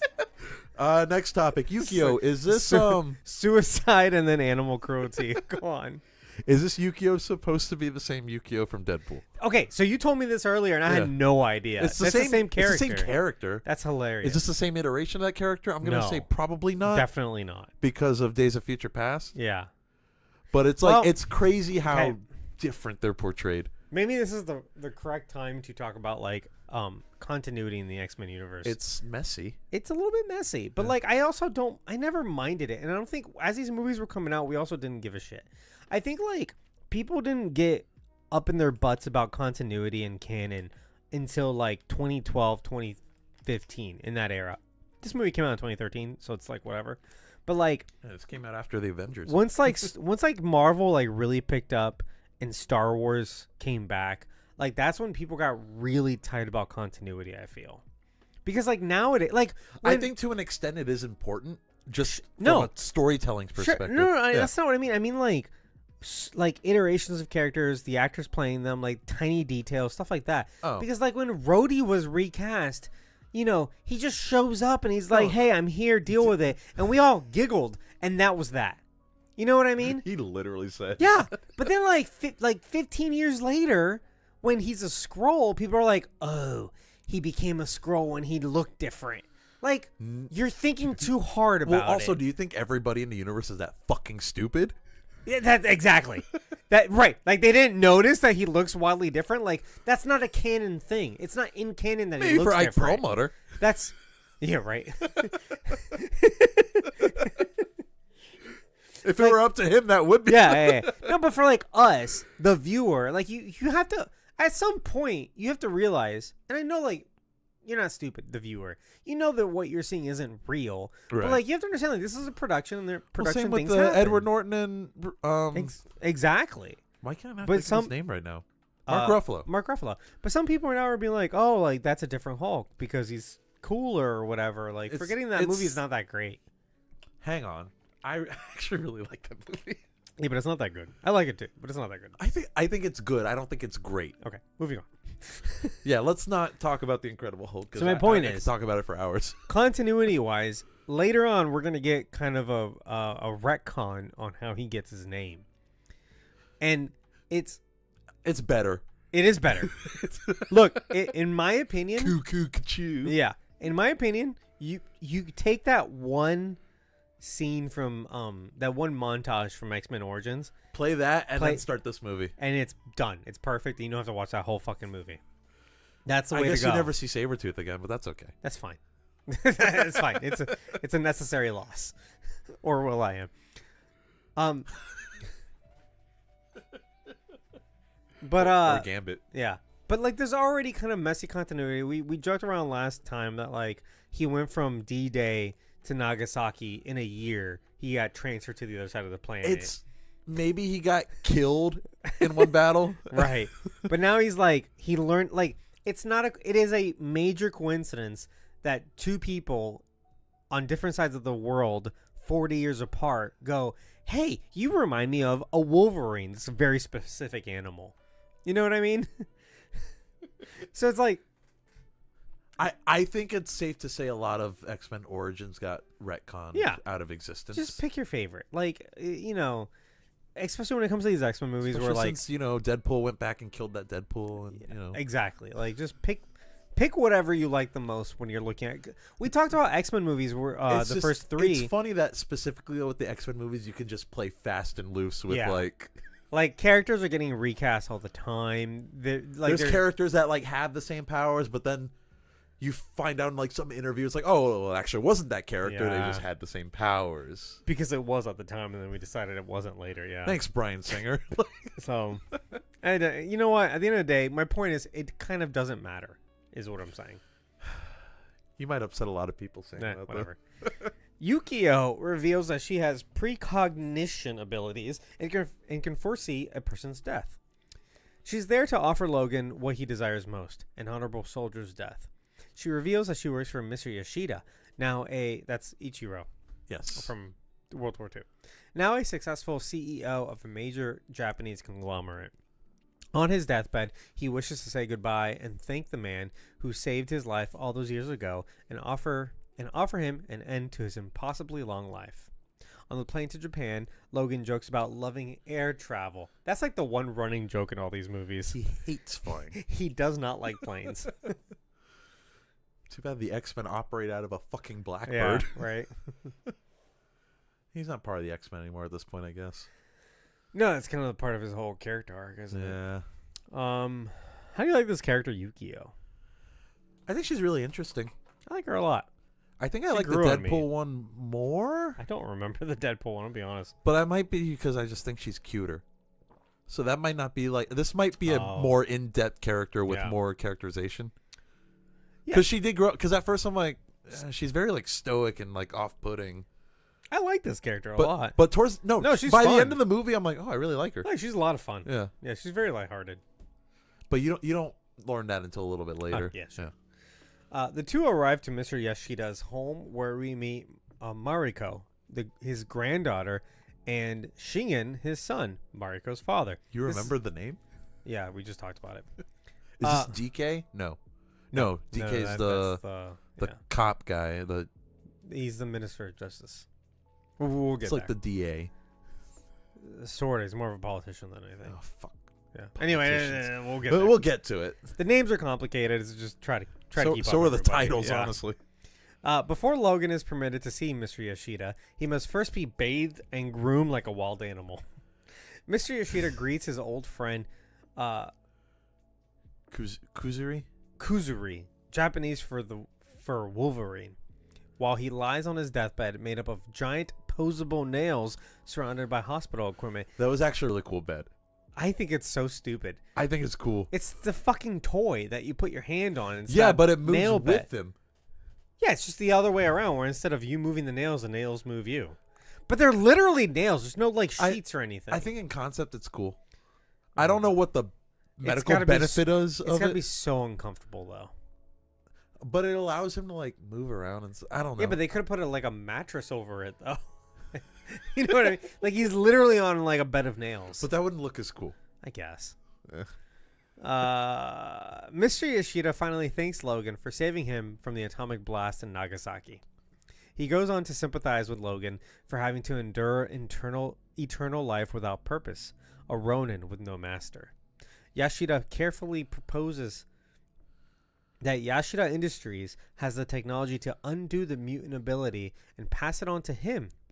Undo his mutant ability and pass it on to him, who, despite his age and accomplishments, is still not ready to die. Because he's a coward. Yeah, we already spoiled this. Logan would become mortal, age normally, and one day die. He refuses, and Mr. Yoshida begs him one last time, saying that he fears for his granddaughter's life from the Yakuza. So I know Logan thinks he's doing him a favor by not giving him eternal life because It's his burden to bear. yeah, Right? And Yeah. it's like it's one of those things where, like I wouldn't wish this on my worst enemy. Right. Yeah. Yeah. I mean, that's what he says. He's like, you don't want what I got, Yeah. bub. Bub. Did you call me Blob?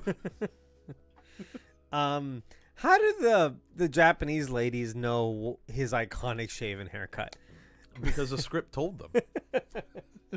Because it's like you see him like they're like scrubbing him, and it's a funny gag, and it's basically taken straight from like Beauty and the Beast, Yeah. where they're baiting. I the thought beast. it was a really funny scene, honestly. I thought it was fun too, but at one point they have to go, hey, like, how do you want your hair done? And he has to be like, well, I kind of like the two ends to kind of stick up, and I need the beard with no mustache. You know, Need the sideburns. Also, is this movie the most ripped he's ever been? Yep. And Because he looks like a monster. he's ripped in the later ones too, but I think this is his peak for sure. Yeah. Yeah. Also, he doesn't really take his shirt off anymore because he's afraid of skin cancer now. Understandably so. Yeah. Yeah. Yeah. In Deadpool and Wolverine, I think that's why he has a suit. he right? has sleeves, but then there's scenes without sleeves. Okay. But those scenes were filmed probably in a studio. Either a studio or like low UV day. Yeah, something like that. For example, not today where the UV was at 11. I don't by want the to way, talk about Florida weather right now, man. Because it's horrible. Listen, guys, it's early May, and it just like overnight the weather just 99 jumped, degrees like, Fahrenheit. like 15 degrees. Like it was nice a week ago, and now it's so fucking hot. It's and like middle summer already. It's gonna be like this till October, and I'm not excited about it. Like it's hot right now in my house. Yeah, it's kind of warm. And you keep your house pretty cool usually. Dude, I try as best as I can, but the windows are single pane. It's a whole thing. Damn. Anyway, Logan witnesses an argument between Mr. Yashida's son, Shingen, and his daughter, Mr. Yashida's granddaughter, Mariko. I hope that's clear. The family stuff does get a little... Even watching the movie, I'm like, wait, who's... Right. Who to who? Again, in the comics, it's all topsy-turvy. It's backwards. Shingen slaps Mariko, and Mariko desperately runs towards the mansion's garden ledge, apparently to commit suicide. Yeah, this was extreme. Yeah, it was extreme. Logan grabs her just before she can jump.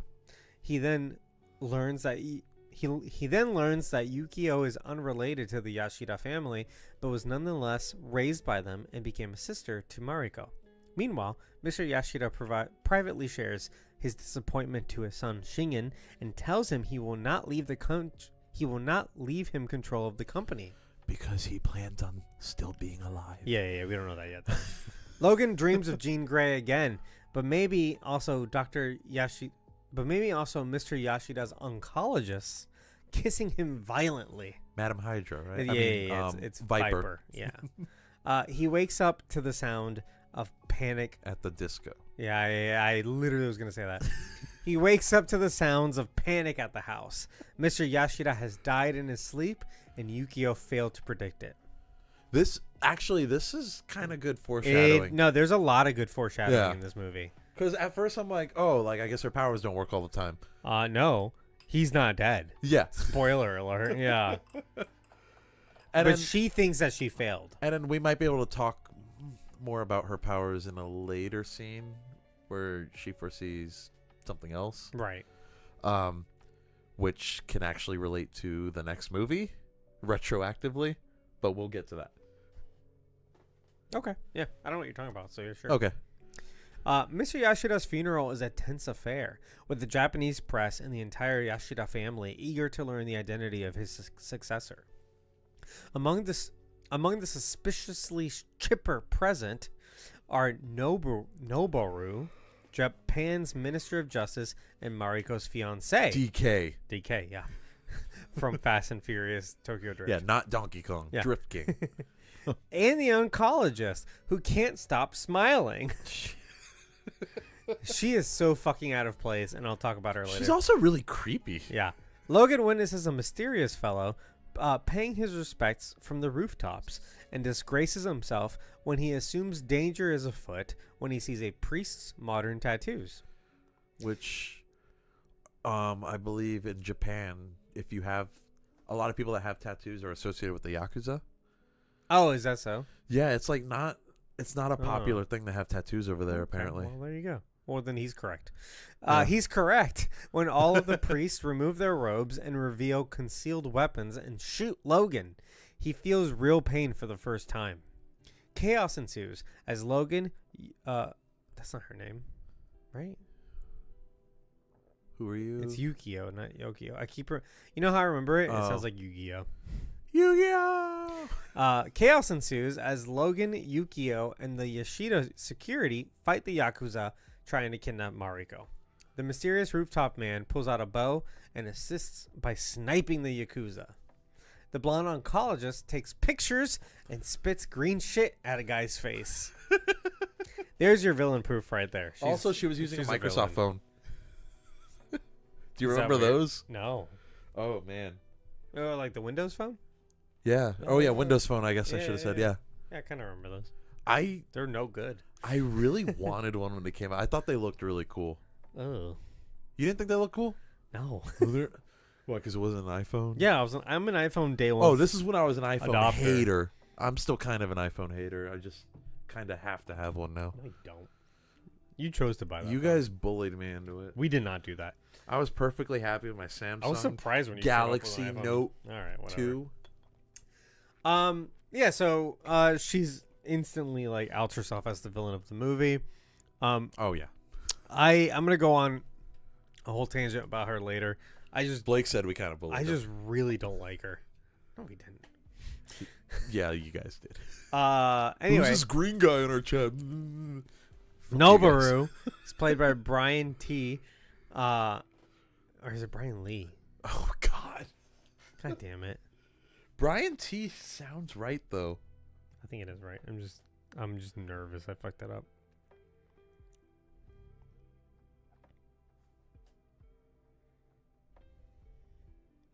It is Brian T. Okay, Cool. Brian T. The Drift King from Fast Fast and Furious. Tokyo Drift. The Yeah. best one. The best one, actually.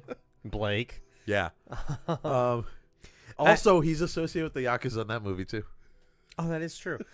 Also, like, I learned this. Yakuza is not like a real thing. It's just... It is, but it isn't. It's just like the Japanese word for gang. So, like, there are separate gangs. There's no big mafia though. Right. Yeah, it's not like It's just the umbrella term for like a gang member. Yeah. I think there is organized crime in Japan though. It's just not. Sure. But I don't think it's not to the extent that you would think. And they don't also say that word that much. No, they don't. We came up with that word. They actually, I don't think they like that word. No, like that was us. Yeah. We came up with that. Yeah. So, whatever. It's what the movie does. But yeah. Sable was watching this movie with me, and she provided a note. She said, in reference to the oncologist, the doctor, aka Viper, she goes, "They were making eyes at each other, and now she's a fashionista. You can add that into your notes." What does that mean? So, when she gets out of the car, she does like a runway walk, and she's smiling the entire time, and it's at a funeral. And that's when like Wolverine looks at her like, oh, he's like, what the fuck is this lady doing here? Who the fuck is this? Who's this white lady at the funeral just smiling at everybody? Having a great time. Yeah. Who's this Bond villain? She does kind of seem like a Bond villain. She's a Bond villain. Not in a good way. No, not at all. Yeah, okay. She's like the one thing I really hate about this movie. Good thing she's not in it that much. She kind of like pops in every once in a while, but she's in the end a lot. Yeah, but then I'm very satisfied with how they got rid of her. Yeah. Yeah. Anyway, Logan takes Mariko and the two run from the Yakuza through the streets of Tokyo with their mysterious archer assisting from above. This was a pretty cool chase scene. A lot of the action in this movie is really good. Yeah. They finally end up on a train where Logan insists on protecting Mariko. She doesn't think she needs any more protection and will seek refuge in South Japan with her family at a second home. Yeah, okay. Yeah. Logan hates that idea and checks his wounds in the restroom. His healing abilities have been hindered for the first time in his life, but before he can mend himself, he's attacked by the Yakuza who have followed him on the train.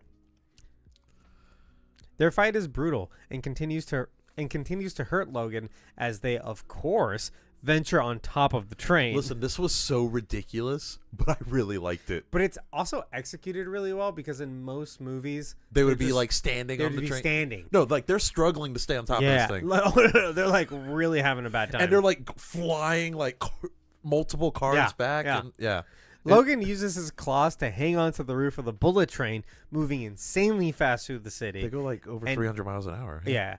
And easily sends gang members flying off. Do you like how like you remember when they were like jumping and ducking to dodge and he tricks the guy into jumping? Fantastic. It's good action. It really is good action. There's actually I really like the action in this movie. Should be noted that we watched the rated R cut. There's a lot more violence. Yeah. So I looked into it. There are 16 changes. Okay. Oh, is this where you want to talk about all the changes now? Well, I didn't Or do you wanna... I didn't copy them down because I don't want to get into specifics. Okay. But it's not just additional scenes; it's different scenes. And as we get into it, like for example, the times when he says "fuck," because like he says "fuck" like 3 times in this movie. I think in a theatrical cut, he maybe says it once. I don't think he says it at all in the theatrical cut. He might not. So they're different. They're different takes. Okay. Because they're integrated in the It's like they really filmed well. 2 different movies. Exactly. Yeah. And I think that was the case. I think they legitimately filmed a cut of this in case they could get away with an R rating. I think that was the intent. The unrated extended version I watched, I think it's like 16 minutes longer or something like that. It's longer, Yeah. yeah. It does have additional scenes as well. So it has additional scenes, it has different scenes, and it has omitted scenes from the other cut also. I will say, I watched the theatrical version in theaters when it came out. Same. That was the last time I watched the movie. This Same. time around, I Yeah. watched the extended version. Mhm. I liked it a lot more this time around, and it might be because of this version of the movie. No, I really enjoyed the extended cut because I enjoyed, like, in some of its random stuff. Like, there are some of the scenes where they're speaking in Japanese that wasn't in the theatrical cut. Okay. It was in this one. And what sucked for me personally, So it's even like exposition stuff that got added. yeah. Okay. What sucked for me personally is that when I downloaded it off the internet illegally, Don't it didn't. tell people that. Yeah, right. It didn't I have. purchased it from Prime Video. It didn't have subtitles. Oh, really? Yeah. Oh, mine did. So what I ended up doing is anytime they spoke Japanese, I would switch over to Disney Plus to the theatrical cut so I could get the subtitles. Is that how you discovered some of the Japanese scenes weren't in fucking the mess? Yes. Okay. Because there were some scenes where I was like, oh, I can't even get the subtitle version of this Oh shit. because it wasn't in the theatrical Well, damn. cut. I wish I knew what scenes it was because I could have told you what they said. Well, for the most part, here's the thing too. For the most part, none of the Japanese scenes are that important, and the ones Is it that more are, like character stuff? they're mostly like saying obvious things like, "Oh, where's Wolverine? Have you Oh. not captured him yet?" Okay. You know. But for a lot of those scenes, which I think is really funny, they start speaking in Japanese, and then they switch to English when it's important dialogue. Did you notice that? Yeah, and that's clearly for the sake of the viewer Yeah. Like, oh, are you not reading? because this Okay. is not a Japanese movie. Right. It's a little distracting for me because I'm like, okay, well, they wouldn't do that in real life. It was like they go in, they speak Japanese, and the subtitles are like, oh, like you suck, and I'm gonna hire someone else to get Wolverine. And then they switch to the English, and they're like, okay, let's discuss these plot points. Is one of the scenes that's different? Is it the scene when they're at the hotel and he gets attacked? I don't know. I really didn't. Because pay I that was watching close the movie, and attention. like Garrett came downstairs and he was like kind of watching over my shoulder, like Blake used to always do when I was watching like these movies for Yeah. the podcast. And he goes, "I don't remember this scene like at all." Then probably. I'm like, "Oh, Yeah. it was," and I told him like, "I'm watching the extended version," and Yeah. he was like, "There's an extended version." Exactly. Yeah. Like, yeah, it's underrated. Yeah. I'm gonna probably end up buying it so that I don't have this problem again. Here's the but- thing, though, I'm really liking it. Oh, Like- I do like it better. Yeah. For sure. So yeah, the train fight, it reminded me a lot of Mission Impossible 1, which I really enjoyed because they really ground the action in that. And they take, I mean, it's a little ridiculous because the train's going 300 miles an hour. Yeah, so they can barely hang on. Right. Like, he can only hang on because he has adamantium claws. The fact that the other guy's hanging on with just a knife, though, that's... Yeah, well, he falls off pretty quick too. Also, like, really, And right before this, like, when Logan sits down, it's like, oh, these things go like 300 miles an hour, right? yeah, and like the train is not moving that fast in the city. It's not. They only No, do that in the it's- middle of nowhere. Right, because it's... I mean, they still go pretty fucking fast in the city, though. Yeah, but they're not doing 300 miles an hour. No, that's insane. Yeah. Or Any- do they? I could see them just doing it I don't because think they do. people there are smart enough to stay off the fucking tracks. Oh yeah, not like here. Not like Brightline, which... Yeah. Yeah. Well, so if you really want to get into it, the infrastructure is different, and in other countries they actually don't share the same space. So like, Oh, no. Yeah, ours will go through, like, residential areas and shit. well, no, there are no train crossings because they're on bridges or in Yeah. tunnels. It's more like, New York does this. Right, like the subway's underground. yeah. Logan insists on getting off at the next stop, and the duo find themselves at a love hotel, which, despite the awkward sexual tension, works as a perfect cover. It does. Outside their space-themed single room, Mission to Mars, baby. Logan hallucinates Jean again, telling him to stop being a hero and embrace death. Logan is ambushed by the Yakuza that found them and is saved by Mariko's knife throwing. So yeah, she's like an expert knife thrower. Which was honestly surprising. Yeah, she talks about it a little bit later, but it's like, yeah, they're all martial artists, right? The dad is like all in kendo. He trained them all in something. Yeah. Yeah. So if you look at the Love Hotel's exterior, it's actually a very famous building. It's called the Nakajin Capsule Tower. Is it a love hotel? No, it's Oh. it's an apartment building. It was Okay. built in the 70s. So it has that 70s futurism about it. It's very like Jetsons. I like the way it looks. Yeah. So the idea was that each individual capsule is modular. So the idea was if they were to build 1 million of these throughout Japan, you could just take your apartment with you and then put it in a different building. It's not a bad idea. It's not a lot of space, but also there's not a lot of space in Tokyo. Oh no, it was like 500 square feet. Like it's maybe smaller actually. It's very, very small. Each individual capsule, you can look this up. It's really cool. Mm-hmm. Each individual capsule basically has like a bed, a built-in desk on the wall. Everything's built into the walls. So like you had a desk and like a microwave and like a TV or whatever. Like if IKEA made entire homes, yeah. Yeah. Like if they literally made the home. Yeah. And then there was like it was like a studio because you just had that space and then like a bathroom, but the bathroom was tiny. And I imagine though that it uses the space to like its maximum potential. Yeah. It was like the bathroom was like the size of like an airplane bathroom. It was like a lavatory basically with a shower. That's tight. Yeah.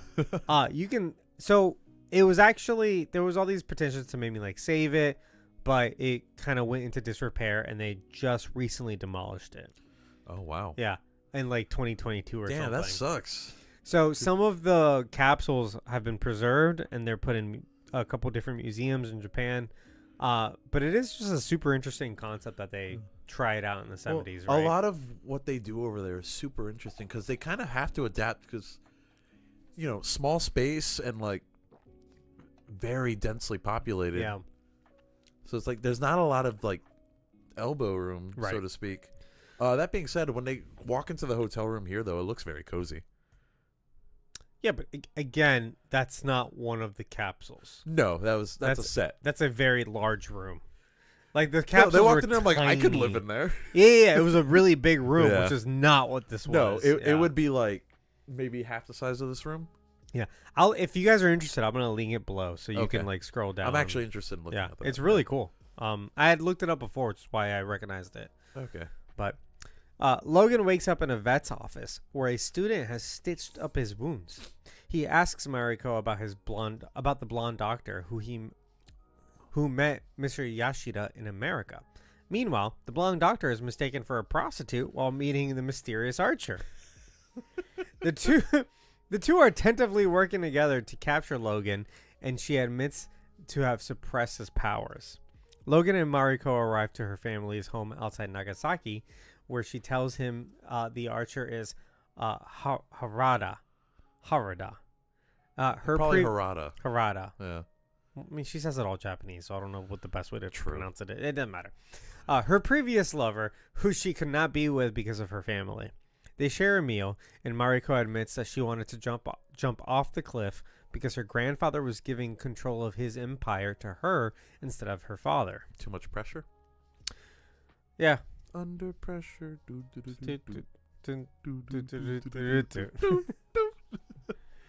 Pressure. Such a good song. It's fantastic. What was I gonna say here?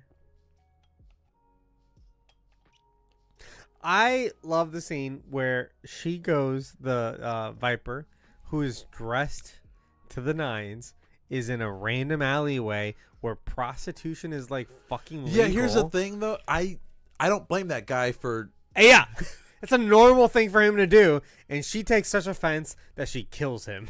It's like, lady, read the room. Read the alleyway that you're in. You know, like damn. I understand being offended and someone assumes you're a prostitute, but if you're hanging out, and like, you know what I mean? It's like basically the red light district. Yeah, exactly.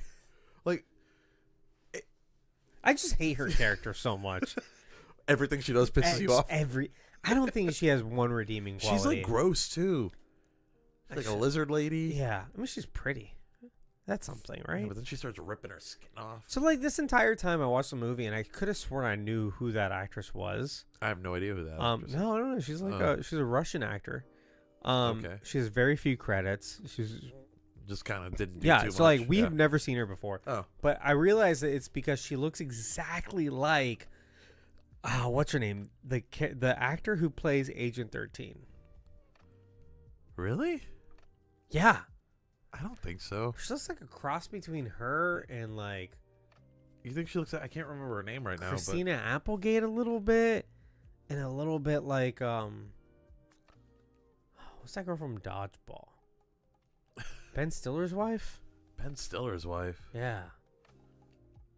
She was in Dodgeball. There's You a lot of remember her? people in Dodgeball.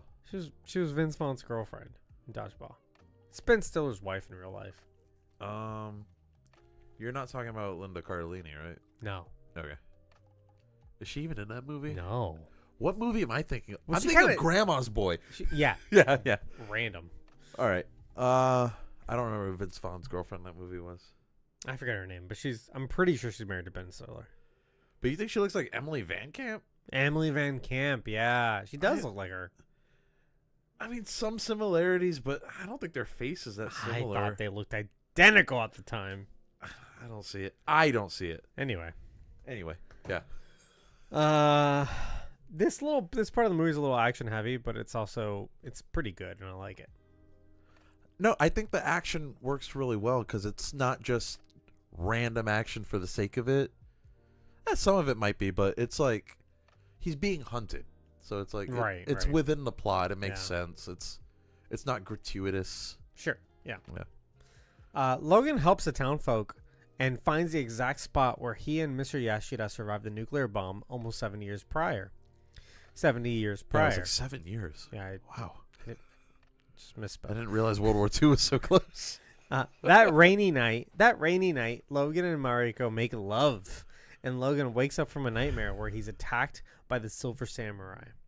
Mariko claims he and... What? Oh, Mariko calms him, and Yukio wakes up in Tokyo having foreseen Logan's death. The next morning, Logan wakes up to Mariko being kidnapped. He fails to save her, and Yukio arrives to help. She kind of just shows up and picks him up. Yeah, because she saw it the night before. Yeah. How do you feel about their relationship? Because I'm like half okay with it at this point. I'm not mad at it, but during the movie though, I was like, it feels a little quick and it's a little weird. It feels a little random, doesn't it? Yeah. It might just be because I know how old his character is, and she's like 20 something. Oh, I've never thought about it like that, but yeah.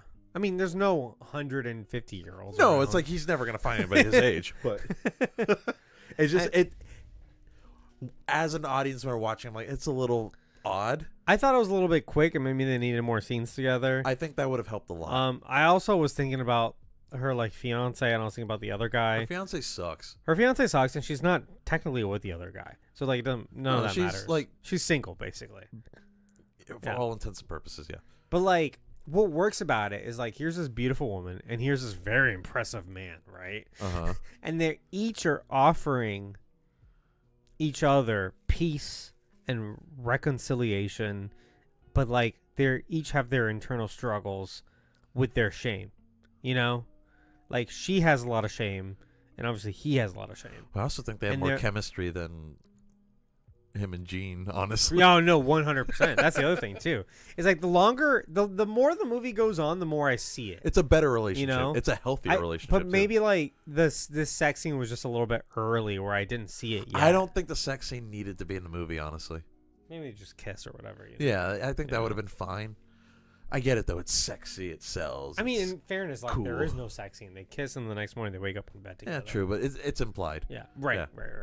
But like, I get that like they're both in similar places. Like, she was ready to like off herself to like free herself of like the shame, and so it was he. Like he saved her. He is like that. he sort of is welcoming death, but he can't get there, and like that's why he's seeing Gene so much, because he has all this shame from killing Gene, but he also can't die himself. Yeah. So I like that they're finding peace together. No, this movie does a much better job at being a character piece for Logan than the Origins movie did. Oh my God, that's not even close. Like, despite not the even fact close. that this is more of an action movie, it still does a much better job just like exploring him as a person. Right. Which is honestly pretty impressive. Logan and Yukio speed back to Tokyo to find Mariko's fiance, the corrupt Minister of Justice, Noboru. Fuck this guy. Yeah, fuck that guy. Who is having a sex party with two other women as they break in. I like how they like sneak in too. I like how the lady, one of the girls is like, here's round 5. Like, and they're on their underwear. Like, this has been fucking and drinking all day. I mean, hey. He questions him on why he would want his fiance killed by the Yakuza or threatens to throw him out the fucking window. He says fucking He window. says fucking window in this cut. It's really good. And Noboru he's real angry. Yeah. Noboru admits that Mr. Yashida became obsessed with stockpiling adamantium and also obsessed with Wolverine. Oh, I was like, he's stockpiling Wolverine? I know. Noboru had carefully planned to position himself with the Yashida family, but when Shingen learned that Mariko stood to inherit the company, the two put a hit on Mariko so that Shingen would remain the only heir. Noboru would handsomely be rewarded instead of being tossed aside had Mariko gained power. Logan is disgusted by his answer and still throws him out the window. Noboru falls safely in a swimming pool a few stories down. How'd you know there was a pool there? I didn't. I love that scene. He literally just launched him out the window. That, to me, that is such a fun way of like inserting rated R elements into a PG-13 movie. Where like, yeah, Logan's like ready to murder this guy, but accidentally doesn't. You know, and like he's lucky the pool was only like maybe like 3 stories right, down. Yeah. right. And he's it like, probably fine. still fucking hurt. Yeah, but and then they have that because this line was in the regular cut too. I Like, I remember the scene. Yeah, like they're making fun of the fact that like he wants to kill people, but like the movie won't allow him to do so. You know. and this is still before Deadpool came out, so Exactly. we weren't getting too Yeah. meta yet. But Yeah, and they might have known like, oh, we're not gonna get the rated R cut until the DVD anyway. yeah, So like we have to like the regular theatrical cut has to be safe. did they play this movie on FX? They definitely didn't show the I don't know. unrated version Yeah, though. no, definitely not. No. On cable, come on. On FXX maybe, because they can say fuck on that. That's when Always Sunny started going uncensored. Oh really? Yeah, I remember when they started saying shit. that was a big deal. That was a big deal. Yeah. You couldn't say shit on TV for like a long time. For I a feel long like. time. Like FX got away with it because they had like a new setting, and it was like after a certain time, it was a Yeah. whole thing. Mariko is delivered to her father Shingen, and while they discuss how he resented her, what? And while they discuss how he resented how much Mr. Yashida preferred her over him, what? Oh, this word shouldn't be here. While shouldn't be there. Oh, that was. Okay, cool. Yeah, that was confusing me. I have to start proofreading. Mariko is delivered to her father Shingen, and they discuss how he resented how much Mr. Yashida preferred her over him. Insane with fury, he assumes his daughter conspired against him and is prepared to murder her himself until he realizes his mansion is being invaded by several dozen ninja who easily defeat his gang. They're led by Mariko's ex-boyfriend, Harada, and Viper, who poisons Shingen.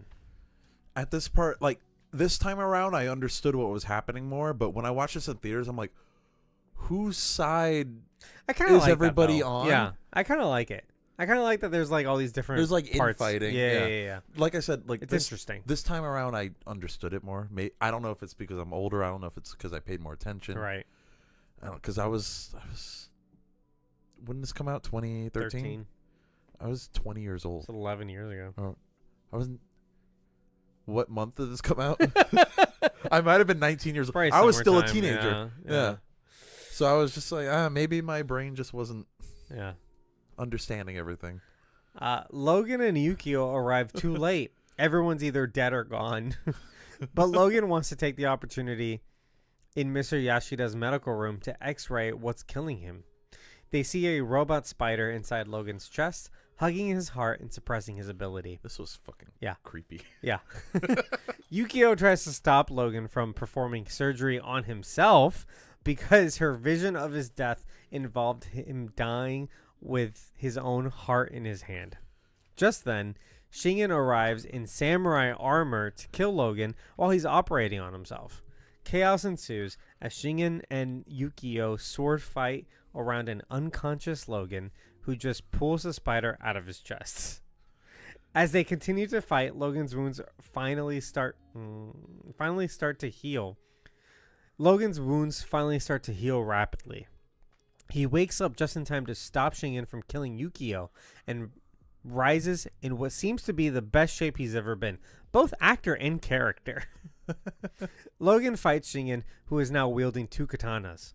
Logan wins and decides to spare Shingen so that he can live with the shame of trying to murder his own daughter. Shingen retaliates and stabs Logan through the chest, but Logan easily survives. Declares to Shingen that he is the Wolverine and stabs him through the throat.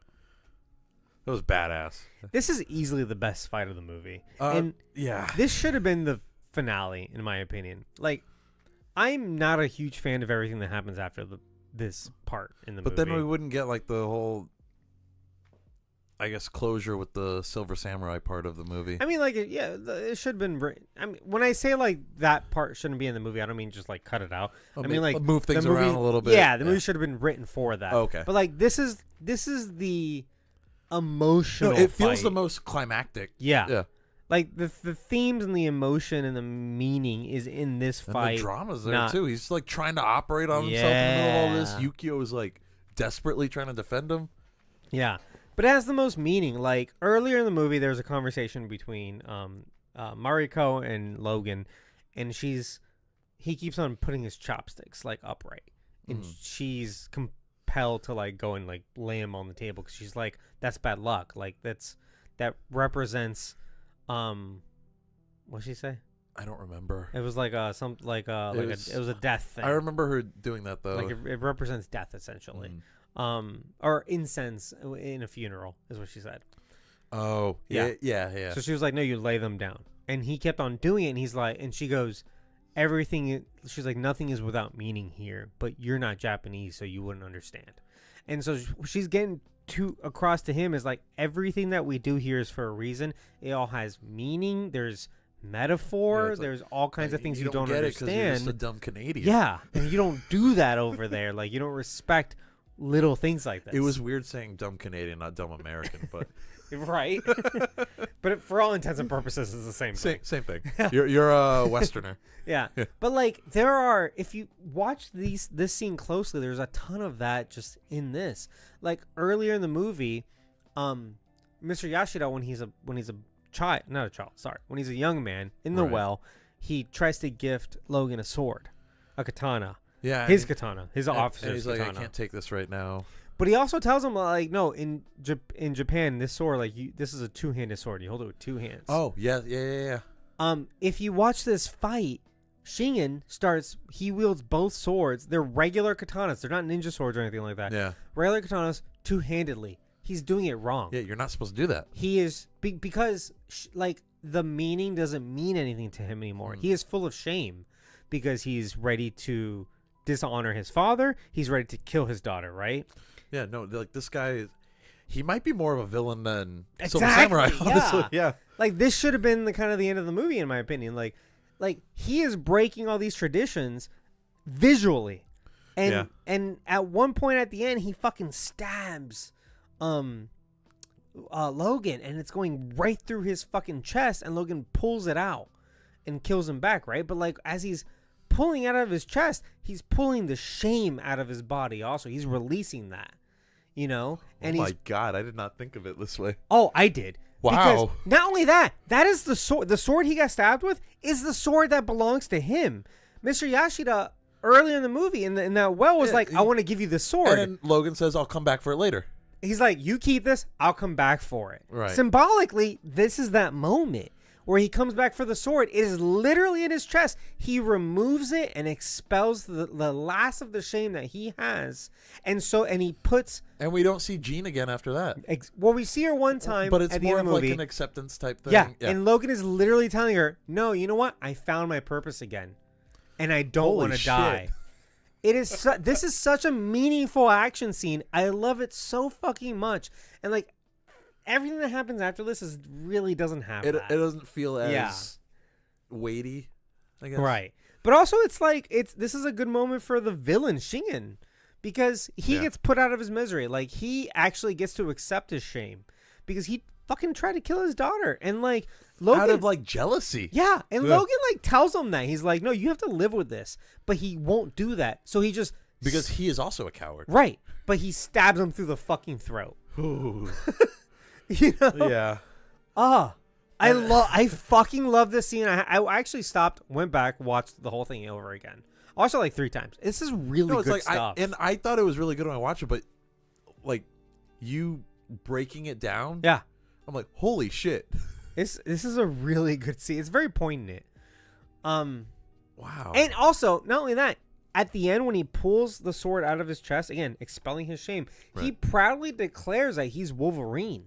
Yeah. Because he's accepting what everybody's been calling him this whole time. Well, right. Because he's trying to, before this, he's trying to not accept who he is. Right. He wants to find a different life. He kind of does want to die. Well, and also everyone was calling, what was the word that meant Wolverine? Everyone kept calling him it. It's like Kukiro or Kusiro. I don't know. Because he, at some point in the movie, he mentions that like Ishiro names him that. Right, but he mentions like he killed the Wolverine or something like that. It's like we talked about killing Jean, and he's like also like right, like that guy's dead too. Yeah, right. That's going back to the shame. Yeah. But again, like at that moment, Shingen goes like, "Oh, what are you?" And he's like, "I'm the Wolverine." Bitch. And then and stabs him in the throat. It's so fucking good. It's a top X-Men moment for me, honestly. I can, because it's so many elements of this movie are coming full circle here. Yeah. So many moments of this franchise are coming full circle here, honestly. It's a great scene, and like it's beautiful. It's in the rain, it's at night, it's in this beautiful Japanese house. Mm-hmm. It really fucking works. And then also in the scene we talk about, Yukio had the vision of him dying. He's holding his heart in his hand. Sort of. I don't know if I want to talk about that now or in the Logan episode, because there's something that a lot of people brought up when Logan came out.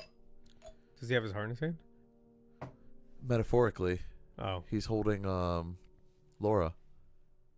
Oh. Oh, okay. Yeah, we can. And then I think people asked the director about that, and the director, I don't know if he intended it for it to happen, but he was like, yeah. Might have been coincidence, right? It might have been, but it kind of works out. Yeah. Because she says like her visions aren't perfect all the time. Right. But they're always right. Again, like what she saw was him pulling that fucking spider out of his heart. Right, she saw that. But it can retroact. Well, right. We'll talk about it with Logan. Okay. But it does retroactively work a little bit. Yukio and Logan travel to Mr. Yashida's compound, where Viper provides Harada, a toxin to fight Wolverine with, in the most comic book skimpy green outfit. It actually, now that I think about it, looks like the Madam Hydra outfit. Yeah. Well, so it's very. She wears a lot booky. of green. Yeah. Yukio and Wolverine are greeted by Harada and his ninja clan. So Wolverine starts slashing, and Yukio drives a tree shredder through several ninja, spraying the entire town in blood. This was not in the theatrical cut. Not at all. No. This is the R rating, and here it is. Because I saw this, I'm like, there's no fucking way. I stopped the movie because I was laughing so hard. I'm like, that's it. Because it almost feels like a Quentin Tarantino moment. Yeah. With how like graphic it gets. I really enjoyed it. It was good. It was very well done. Harada and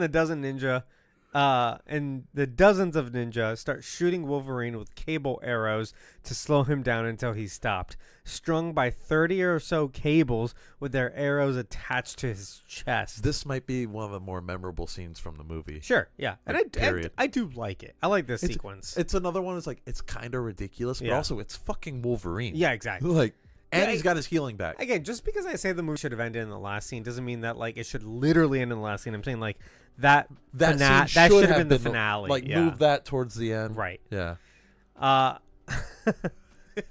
Logan awakens pinned into a special chair meant to hold out his claws, while Harada tries to explain to Mariko that he and Viper are working together to fulfill her grandfather's wishes, and to trust him over Wolverine. Also, he totally takes the bait in like extending his claws. Yeah. What a dumbass. Here's the thing, Logan. He's not smart. We've talked about Despite the fact that he's lived for hundreds of years. Yeah, he's not that smart. No, he's not smart. Viper is evil, but a means to an end. A giant silver samurai robot comes to life to the surprise of everyone, including me. I just don't think that should be in the movie. I was gonna ask, how do you feel about the silver samurai suit? Because it feels very like, I feels a lot like Shredder from the live action 100% reboot Teenage Mutant Ninja Turtles. So I it's feel too like robotic for me. I don't know. I feel like this movie is very uniquely. But all right, so we talked about how like this franchise is unique in that like it starts out with a really bad movie, then like a pretty good movie, and like You mean this trilogy? This trilogy, yeah. I was gonna say the first X-Men movie was pretty good. No, right. I meant the Wolverine trilogy. Okay. Sorry. Yeah. Starts out with a really bad movie, then a pretty good movie, and then like a really good movie in Logan. Yeah. Right. But this movie in particular feels like a lot of Logan and like a little bit of X-Men Origins. In that, like the good parts of X-Men Origins, I feel mostly. In that, like it's like a pretty good movie, but like it's mostly really good with some really horrible elements in it. Oh, so you think the Silver Samurai is horrible? I think it's not great. I think it So, could have been better designed. I just feel like it's a very producer note where they're like, oh, Wolverine should fight a giant robot. It's a little It strange. Yeah, it sounds like when like they try to put Superman up against a giant robot spider. You know what I mean? It's just like it's a producer note. Like they don't know any better. Right. Like, oh, big robots are cool. Transformers is popular, right? Like they pick right. That's what I'm saying. Yeah. Like they picked a villain. Like all right, who are Wolverine's individual villains? And like, oh, Silver Samurai. It's like that's probably the one that they could turn into a giant robot Right, besides but- a Sentinel. Yeah. And they look at this character and they're like, all right, should he just be a dude in a costume? No, I think that would have been better. he should be it would be 100%. Maybe like some adamantium armor or something. Yeah. Instead, they're like, oh, make him a giant fucking robot. And it's like, that's where this movie gets a little unhinged, I think. Because... Well, it turns into like a weird sci-fi movie at the very end. Yeah. I don't hate it. I kind of don't. I don't hate it, but I don't love it. I understand. Like plot-wise, though, I get why he had that suit. It was specifically to extract. I also don't think he needed to be the villain. Like... No, I don't know, dude. I think it could have been... I don't know. Just make his son the Silver Samurai. I think Shingen should have been the villain for the reasons we already discussed. Yeah, it would have worked out really well, I think. I think flesh him out a little bit more, make him straight up the villain. It would have been a lot better. But here's the thing, like, yeah, this isn't great, but the movie already did something incredible at this point. Yeah, so it's not. It doesn't end on a high note, though. Unfortunately, not. Yeah. And it easily could have. Yeah, it's weird. But I don't, like I said, I don't hate this. I don't really love cheap. it either, though. Like it gets like it's like early 2000s. It starts feeling like movie. like they're trying to make it a blockbuster. It feels like when they said Galactus should be a cloud, and Parallax should be a cloud. And oh my god! Oh, we still haven't done Green Lantern, have we? You know what I'm saying? It's just like, and like, what if instead of just being like a guy, like it's a fucking cloud or a giant robot? Like those are the producer notes that it feels like, and it's like there's no story reason why this is how the movie should have ended, other than like, hey, we need a sexy villain, and we need a giant robot. Like. Yeah. That's what the whiteboard said, so do it. That's the vibe I get. You could have even made his son. You could have put him in a giant robot suit and like maybe have during the fight kind of have that armor like stripped down and stuff, and then still have that powerful moment. But at like the end. and we're talking about this in the background section, but some character can charge up his katana sword. So that one of the silver, yeah. But it didn't need to be a robot, is what I'm saying. It didn't need to be like an Iron Man character. It was kind of an Iron Man character. Yeah. I could see Tony Stark fighting that. 100%. Holy shit. It's Japanese Iron Man. Anyway, Mariko does not trust Harada, stabs him, and runs off and stops the robot Silver Samurai from cutting off Wolverine's claws, freeing him in the process. I don't know. Oh, she did stop it at the time. Okay. Yeah. He comes crashing down as a whole thing. Yeah. While trying to escape. Actually, one of his hands already lost the claws at this point, right? Yeah, but I'm not gonna say that the second one happened at a different time. It'd be over-explaining. Okay. While trying to escape, Wolverine fights Robot Silver Samurai, and Viper is shot with an arrow by Harada, who has a change of heart. She's fine, however, ripping off her wig and her clothes in order to shed all her fucking skin like a weird, sexy snake lady that she is. I hated that. Like, there's all this shit's going on, and she's like, all right. She's like, well, no. First, she takes her clothes off. she didn't have to do that. Well, I guess she did if she's shedding all her skin She at didn't have to once. shed her skin. In In the middle of a fight? Why are you wasting your time? I hate her character so much. She ruins this movie for me. I'm gonna be honest. Ruins the movie? I think this is a really good movie, and she's just like She's a like Bond villain. She's a downer on it. Like yeah. she belongs in a different fucking movie. She should be in like Moonraker. Yes. She does not belong in this movie that up to this point has been like super grounded and serious. And like she's here like throwing one-liners out. Like it just doesn't work for me. And she's not a prostitute. No, but she gets naked in front of everybody else in order to shed her skin. Yeah, but I don't think she was trying to seduce them. I think she was trying to seduce us. Yeah, I know. That's what I was about to say. She's looking pretty sexy while she's doing it. Speaking of sex, all right, I'm just gonna mention now. Speaking of sexy, Jean Grey looked good in this movie. Oh, her boobs were like super. What's the out. actress's name? I don't know how Famp to Jensen. I don't know how to pronounce I think it's it. Famp Famp. Jensen. Okay. She's European, actually.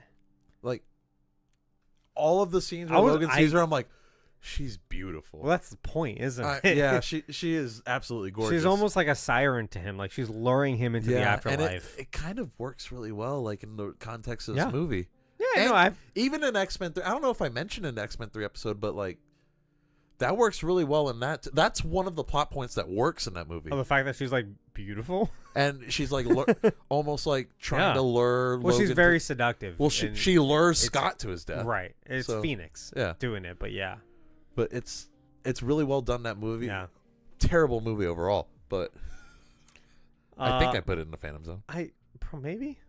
I don't remember. Yeah. Anyway, back to this. Wolverine fights a Silver Samurai who is made entirely of adamantium until his claws are sliced off. While Yukio fights Viper, Silver Samurai kills Harada. That's fine. Yeah, it's whatever. He made a huge mistake working with him in the first place. He fucked up too many times, yeah. Bye. Wolverine takes one of his fire katanas and slices his head clean off, revealing that the robot is just an exoskeleton suit from Mr. Yashida, who has been kept alive by the suit. His fake death was a ruse to lure Logan to the facility. The samurai suit locks into both his arms so that the individual metal tubes can drill into Logan's exposed bones and suck out his bone marrow, the key to his healing ability. At this point, I just want to say this is where I kind of understood why they did the giant suit of armor. They could have done it. They could have done it in a million other ways. You know what I mean? Like they put him in a machine. Okay, like it doesn't have to be a giant robot. It is like I said. I don't hate it. I don't love it. Yeah, it is very discomforting though, which I enjoy. Oh, just.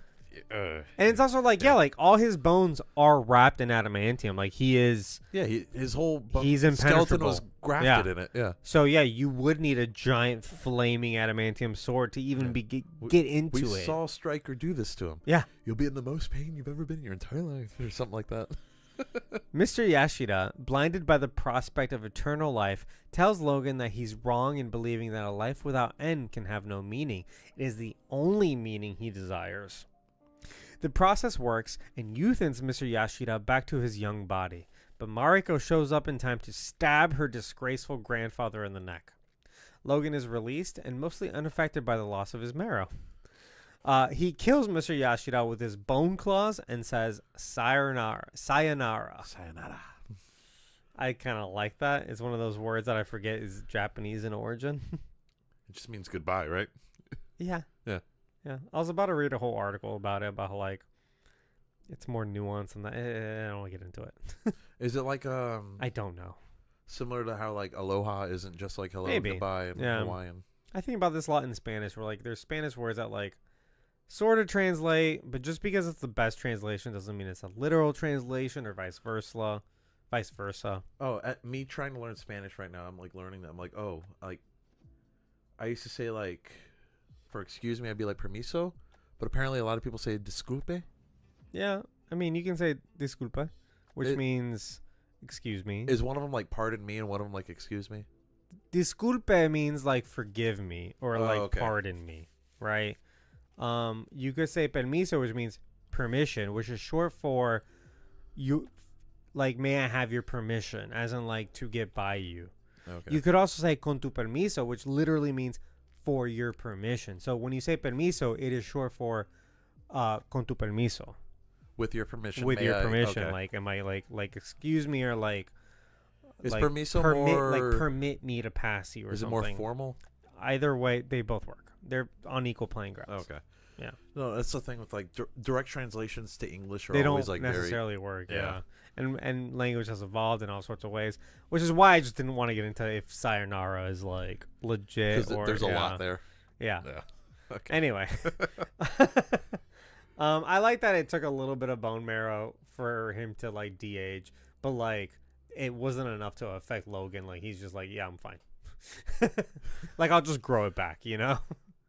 I mean, he does self-heal after all. He does self-heal. He does get his adamantium claws back somehow. Oh, you told me to bring that up. I did actually. We were talking about that. Let's talk about it a little bit later because we meet the character. We have something a little more relevant to that. Yeah. Logan has one last vision of Jean Grey in which he tells her he can't join her anymore, finding meaning and healing from his shame of killing her. This is a good scene. Yeah. This is good.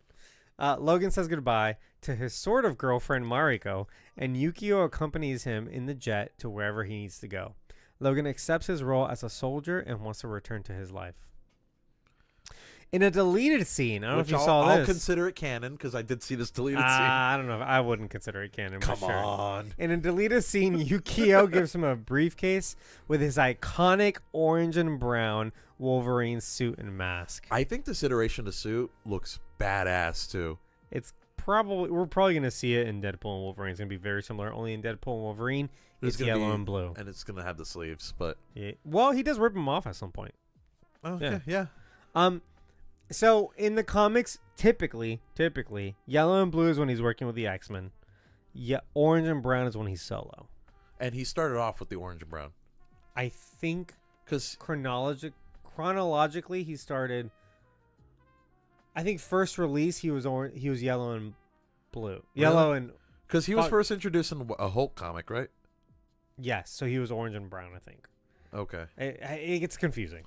Yeah, there's Wolverine is a very complicated. But typically when he's portrayed solo, he's orange and brown. Okay. And then like in some cartoons he's orange and brown all the time. I think I like the yellow and blue look. I like the orange and brown better. I might like the yellow and blue because I grew up watching that X-Men cartoon, though. That might be the only reason. Well, it looks good when he's a part of a team, but like solo, I think odd. Orange and brown looks better. Orange and brown looks cool, too. Yeah. Don't get me wrong. I think Wolverine looks cool in his costume, and I'm sad that in movies and stuff we never really saw that. Well, we are now, so. Hey, yeah. In a mid-credit scene, 2 years later, Logan is stopped at an airport by Magneto. Logan panics, but realizes that all the people in the airport have halted, a feat only one very powerful mutant could have executed. The iconic wheelchair rolls into frame, and Professor Charles Xavier reveals himself. They don't play the X-Men theme. I don't think there's any music at all, actually. It would have been cool if you had the like the old thing, the yeah. The two friends turned enemies are working together once again to stop a very powerful adversary and need Wolverine's help. In case you guys don't know, this is leading directly into Days of Future Past. X-Men Days of Future Past, which we're not going to talk about for quite some time, I think. Yeah, probably not till the X-Men movie comes out and we do the later films. Yeah. I think this is one of the best post-credit scenes. When you look at all post-credit scenes, it's really good. This is one of the best because it has the most weight. Like, these two characters that spent an iconic amount of time fighting each other are now teaming up. And one of them was dead.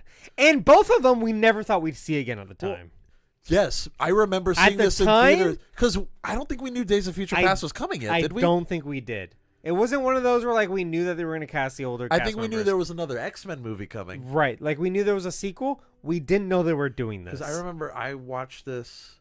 I remember losing my shit in the theater. I was in the theaters. I watched this with the few people I worked with at Chick-fil-A at the time. I was freaking out when the scene came on. They were like, "What?" I'm like, "Dude, Yeah, like uncontrollable.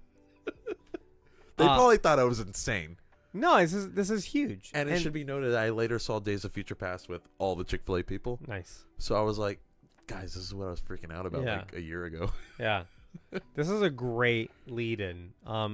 This goes down as one of my all-time favorite post-credit scenes. I remember at the time I was like, how the fuck did Charles get back? But then I remembered There was a post-credit scene in X-Men 3 also. But it's also very vague on what exactly happened. Well, so that's my point. That, like, do you really need the exact how he did whatever between movies? Because when it's something like a character coming back to life, I would say yes. Okay, well, my point is Xavier coming back to life is way more surprising than Wolverine getting his claws back. Especially since he just teamed up with Magneto. But it's also weird that he got his claws. Where did he get the... Magneto like you said, did he pulled adamantium out of his ass, He pulled adamantium out of his ass is what he did. He took a little bit he from did a little transplant? Yeah, he did a little transplant. He has plenty of it, dude. Because I believe somebody asked Bryan Singer this question. He was like, oh, Magneto put more adamantium on his claws. Why not? Or he just fucking killed a robot made of adamantium. He took a little bit. Actually, yeah, there's some to spare. He took some spare metal with him, and he's like, hey, actually. Spider-Nerd made it. Yeah. I made it to the end, the tail end of the movie. Adamantium. Yeah, but he's just like, hey, I got a little bit of this. Can you help me out? And he's like, yeah, sure. 2 seconds later, he's regrafted with adamantium. What is it that What do you need? What more do you need? What does he says when he goes through TSA? Does he goes like, I'll take the pat down? Yeah. He doesn't go through the metal detector. I don't know you could do that. Can you do that? You probably can't do that. Don't try it. Next time I go to the airport, I'm like, I'll take the pat down. Just don't. They'll be like, what are you hiding? Exactly. Yeah, don't do this. This is not, listen, everybody. We are not condoning. Out of all the any of times I've this. flown, about 90% of the time I've been pulled aside and like checked individually. Oh, wow. You've been I think I profiled? I think I fit a certain... It was after I started growing my facial hair, I should say. I think I fit a certain demographic of what they're watching. Wow. Yeah. Anyway, that's the movie, you guys. Analysis, overall thoughts on this film. This is honestly a great movie. And it's a movie that doesn't get talked about nearly enough. No, I think it was pretty quickly forgotten. Yeah. That makes me sad. People talk about Logan a lot, and I'm like, this started... Logan's great. Logan is great. We'll get to it next time. But, like, this started a lot of those threads that led into Logan. Like, him... Is it the same director? Yeah. Okay. Yeah. Okay. Him kind of, like, starting to, like, reconcile with his death happened here and then resolves in Logan. Like, this is a great 1-2 back-to-back And movies. we just so happen to get a really great movie in between that with... Days of Future Past. Yeah. Which I guess you could... I mean, it still is part of his story, but it's not part of this trilogy. So, like I said, I really enjoy this film. I think it is really good. I just think that it has elements that feel so campy and so X-Men Origins, so producer-led. Like Fox was like, you need a big robot. You need a sexy villain. I would have done without the robot and without Viper. Viper is like... She doesn't add much. She takes his powers away, but you could have found a different way to do that. Right. She's just a plot point. Yeah. And she's a sexy villain. But she's just like Poison Ivy. You know what I'm saying? Like, she's Marvel's Poison Ivy.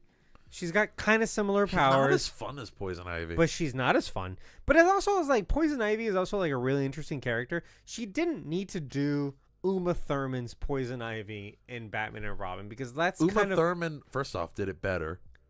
Yeah, but it's also like she fits in that movie because that's a campy movie, and this is not. This is a this is a pretty serious movie. This is a very serious movie with very serious themes. And look, first 5 minutes, we had a trigger warning, and then after that, I was animal cruelty. Like, we've spent a lot of time talking about the serious themes in this film. Yeah, and it's like it just feels shortcut, by like this character and also the giant robot. I'm not. I just wish mad at the giant robot. I just wish they weren't in the movie. Is all I'm saying. You could have had a masterpiece here without those elements. I do think you could have done. You still could have done the adamantium armor on the Silver Samurai and just make it normal sized. A man in a suit, like a man in a regular costume. Yeah, but it's adamantium, and it might have made for a better fight, honestly. Because Wolverine goes to stab him, he can't. Yeah. Like that. So he's got to work around that. Right. It'll be like when, you know what it would have been like? It would have been like the moment where Captain America's shield is scratched by Black Panther, and he's like, "Oh, This guy you're means different." business. Yeah. Like I can't do my normal tricks with you. That's what that would have been like, and it's more down to earth. It's more Yeah. gritty and realistic. That could have been something really special. That being said, this movie still had those special moments. That special action scene that, like, it was just done a little too early. It was, Yeah. and like it could have. Yeah, I think it was very meaningful. I think the character moments with him and Mariko could have been fleshed out a little bit more, because when they happened, I was like, oh, I don't get it. But then as I watched more of the movie, I was like, oh, I do get it. But they could have fleshed it out. They could have done more earlier so that it pays off better when they're actually like falling in love. You know? Yeah, I can see that. Because I get that they would fall in love, but when they started to, I didn't get it. Is what I'm saying. Because that, like we said, it happened a little quickly. A little early. Yeah. Action. I think it's phenomenal. The action's actually pretty incredible. I really do think this is a great action flick. I'll withhold judgment until I watch Logan, but I was gonna say I think the action in this movie might be better than Logan. I don't remember Logan that much. I only saw it the one time. Because Logan is a little bit more of a slow burn. Are we gonna watch it in black and white? I'm not gonna do Should that. we? I'm not gonna do that. I might watch it twice. There's a black and white cut. Yeah, it's like the noir version. Yeah. I might just watch it as intended. Yeah, There's no I'm not gonna do extended that. version, right? I don't think it's any different. Okay. Yeah. Because But it's anyway. just whatever was released. Yeah, That's yeah, it. yeah. It was already R-rated, so. Action's great. We didn't talk about the acting. I think everyone's great, honestly, No, except for Viper. for Viper. Yep. That's it. That's the only person that sticks out to me. And I don't know if that's on the actress herself or It could be a little bit of both. I'm not gonna lie, but Or like the way she's the in a character different was- fucking movie. Like she's from a She was like- different they movie. plucked her out and Yes, inserted- she does not belong in this film. Everyone else is fantastic. honestly, she might fit well in a Deadpool movie. Maybe, yeah. You know who I thought might have been the next weakest, but is also really, really good is Yukio. I thought she was really good. no. I think she's really good. I just think like in Everybody else just kind of an ensemble, I think everyone else is doing really well. Okay. They're all very talented actors. You really get the sense of like, and again, maybe I should defer to like a real Japanese person to tell me like, do you really get these themes coming through, or is this a very westernized? Well, I mean, I'd love to ask, but I don't like actually know any. I don't know any. Yeah. Yeah. Or is this a very Western romanticized version of like Japanese culture? Right. You know, because the parts that do translate over, I'm like they explain these like symbolic rules to Japanese culture, and then it pays off later. Yeah, I do want to know how accurate that all is. Yeah. Because there was even a point where it's a little more obvious, but like when Logan's trying to use the giant katana, he's like, "Oh, you got to use two hands." Exactly. Yeah. Again, And then it Shingen worked. was only Yeah. using one because he lost his Right. meaning. He lost his purpose.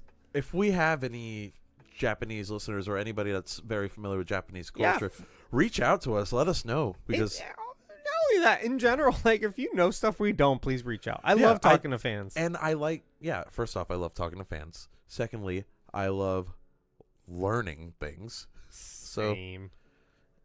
and then let's see, Spider-Man cosplay. It would have Hey, been what cool you to see saying? him try and like take the armor off somehow or find a weaker unarmed place. He kind of does that when he like He just slices his head off. oh true. Like that's it. It's like between like the chinks of his armor, but I guess. it's don't not know. the same thing. Yeah. Yeah, it's not very strategic, right? No, he's just like, I'm gonna swing at Yeah. you. Yeah. So I don't know. Costumes. Well, if we saw the Wolverine costume, I think it would have been really cool. I like that Wolverine just wears clothes. I really do the like outfits that. in this movie a lot.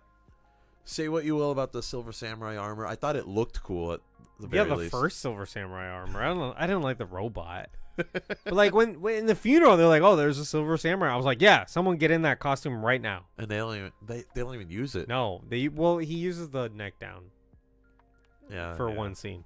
Yeah, But that's it. that's it. Yeah. But like the movie costumes though, I think are pretty well done. Yeah, for sure. The I ninjas guess. looked pretty cool, Ninjas do look cool. even when they were getting like fucking shredded up. That was great. I fucking love that. there was some ninjas that were doing like unnecessary flips, and I'm like, all right, whatever. It's a movie. What? Yeah. It's ninjas in a movie. Yeah. How can you have them not do flips? Right. That's pretty much all I got. We talked about the themes a lot, and I think that's the best part of this film. I will say music, none of it really stood out to me in like a good or bad way. It was just kind of there.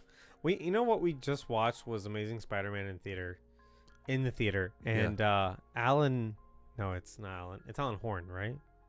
No, Composer? it's James Horner. James Horner. Yeah, Yeah. you're right. James Horner's score is so repetitive. I love it. Hold on a second though. It makes me think like, is this normal? Like it made me think that, and then I realized it is normal if the movies came out in like the 70s. Right. Like it's an old school thing to just repeat that theme. Well, look, if you look at the movies James Horner scored, it was a lot of older stuff. Okay, well that makes a lot of sense. He did Titanic. Oh, did he? Yeah. Yeah. Okay. Well, there you go. But it's like I think Spider Nerd. I love that movie score too, because the part that's repetitive that you hear throughout the movie, that's like the Spider-Man theme, right of that series. Yeah. The No, it's really good. I'm saying it's good. I'm just like the repetitive nature made me just think about that. Like, oh, is this like an old thing, and now we don't do this anymore? It is kind of like a classic, but like maybe that's why we don't remember themes anymore. Like they're less memorable. Like even good ones, like Alan Silvestri's Portals theme, which is amazing. right? It's only played that one time. It's not super memorable. His Avengers theme is though, which is used That is true. a lot though. Yeah. So I think you're onto something there. So it's like maybe we're beyond the point in film score modern history where like they're not doing that anymore. No, or they're not. Scores have become a lot more beating you in the face with anymore. Scores have become a lot more like subdued. Yeah. Video games have done this a lot too lately. That's why I was like, it's kind of why I was disappointed in, like the Breath of the Wild score, because with Zelda you got so used to those iconic themes and stuff, and Breath of the Wild is much very more subdued. Very like you get hints of it, Yeah. but it's just like just barely there, and It's also such a long game. I kind of like it's more quiet. but I always loved like the themes of Zelda Well, games. you still get the themes when you're in certain places, but like when you're out in Hyrule, yeah, it's mostly quiet. It's like ambient sound mostly, which don't get me wrong, in an open world game it makes sense to do that. Exactly. But I miss like hearing like Gerudo Valley on repeat and Hyrule Field music and Sure. yeah. Okay. You know what I'm saying? Yeah, maybe I think it'll cycle back. I think we're gonna get a new era of like the John Williams. Dune is kind of doing that right now. I guess Dune was a little repetitive, wasn't it? Yeah. I love that they made fun of that in Fall Guy. That was a great movie. That was a great movie. Yeah, go see Fall Guy. Yes, the Fall Guy is a very, very good movie. Anyway, guys, I think that's all we've got for analysis. Let's move on to Keep or Cancel, which we're gonna record on a later date. Probably in a week. Let's do in a week. We'll do not Logan, but we'll do something simple. Maybe we play a video game or something like that. Yeah. We can do Keep or Cancel. Into the Phantom Zone, Birdo, the Wolverine. I will absolutely not put this movie in the Phantom Zone. There is too much to love in this movie. Yeah.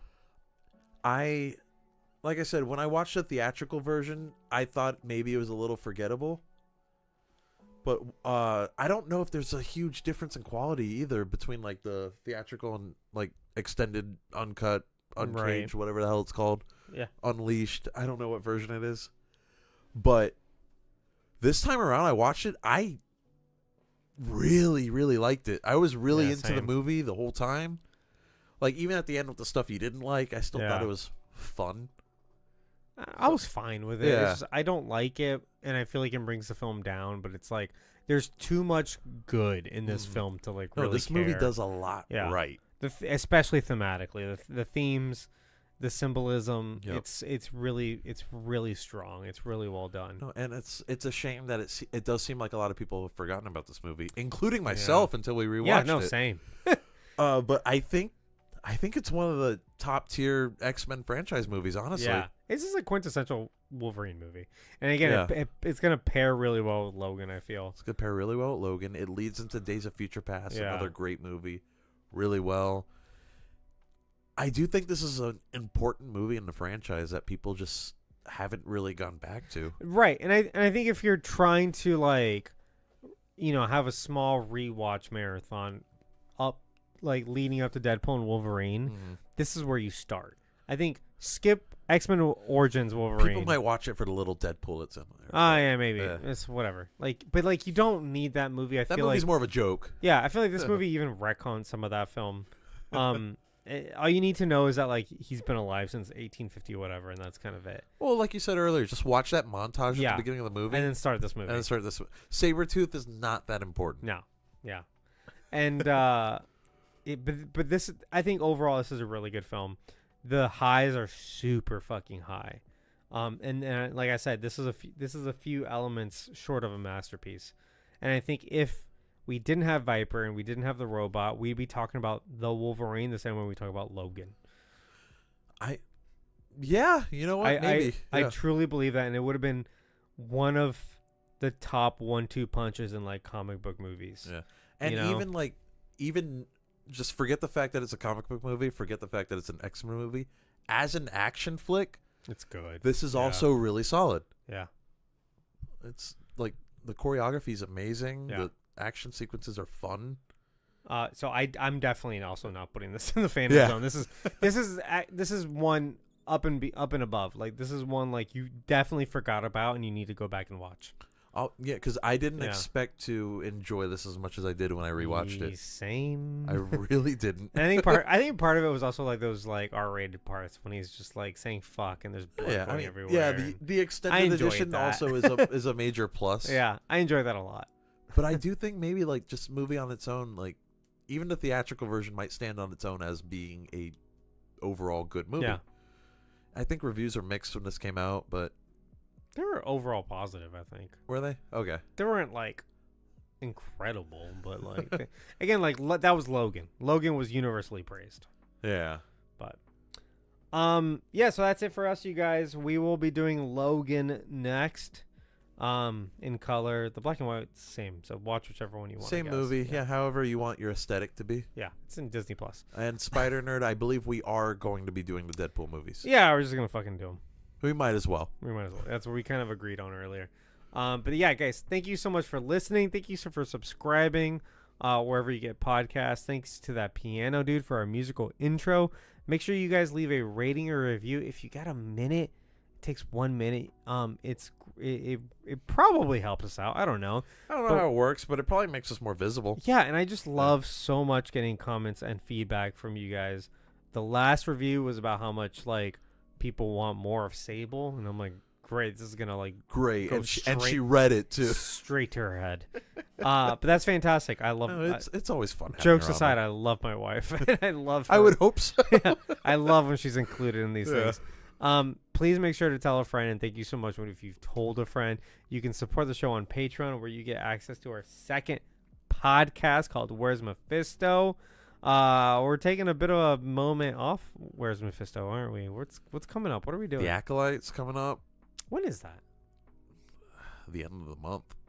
Okay, so yeah, I guess Acolyte's next then. Acolyte's next. I guess. Have you started X-Men 97 yet? Nope. Oh, okay. I watched a part of like a summarizing season 1 of X-Men from like 1992. There's actually a lot that happens in that show. There's a lot, and I was like, oh shit, I wonder if I should just watch this. That's because I started watching a recap. I'm like, I kind of just want to watch the show. Yeah, but it was also like it's a lot of episodes. It's like 5 seasons before you even get to the new stuff. Right. So I was like, I don't know about They're that. only 20-minute episodes, but still. But anyway, we'll do that next on Where's Mephisto on our Patreon. There's also outtakes of this episode, and there's also our news segments, which we do every single time we stream. It's our warm-up. Oh, shit. We talk about the news. Tales of the Empire. Tales of the Empire. Did you watch that? No, did you? I watched all of it in like one day. Oh, you did? Yeah. Was it good? It's pretty good. Yeah. Okay, cool. I haven't seen it. We could do Where's Mephisto on that. Well, I haven't seen it, but yeah, let's. Anyway. I could watch it this weekend. So. No, you can watch the whole thing in like an hour and a half. No, I know. It's pretty short. They're like 12 minutes episodes, Yeah, right? you can watch the whole thing in like an hour. Yeah. Anyway, that's all on our Patreon. Brand new thing. We're selling merch that's linked below on some sort of shop of mine or whatever. Again, I only did it because I was seeking this very specific, very comfortable t-shirt. So you would not only be supporting us, you'd be getting what I promise you is one of the most comfortable T-shirts you've ever had. I'm wearing mine. Burrow's Unless you wearing buy his. expensive T-shirts. I don't know. This is gonna give it a run for its money. It's so nice. I don't want to oversell it. It's comfortable. It's comfortable. starchy still. Wait till you wash it. Okay. I'm telling you. All right. Anyway, we got merch. It's just our logo right now. I'll put up more designs, but that's linked below. All these episodes are streamed live on Twitch. That's twitch.tv/filmsfrompz. You can hang out with us while we record the show, be a part of the show, like our friend Spider Nerd Cosplay. Yeah. Blake's Takes was here. Burkinator was here, and Cosmic Firefox. Did we get a follow 3 hours ago? This is blank. Interesting. Okay. Anyway, sometimes our notifications don't work, but if you did follow us, thank you. It doesn't say, right? No. Okay. That's weird. Okay.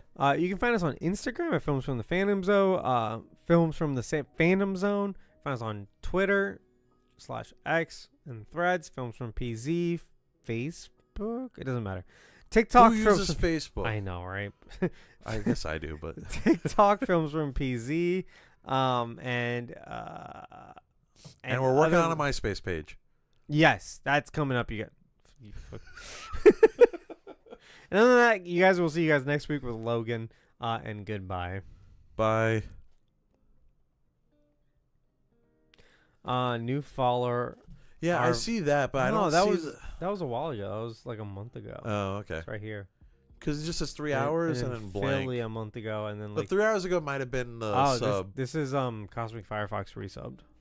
I don't know why it didn't show up there. It doesn't. Yeah, but that was the only thing that like Yeah, could have you're popped right. up. It was right there. Okay. Resub.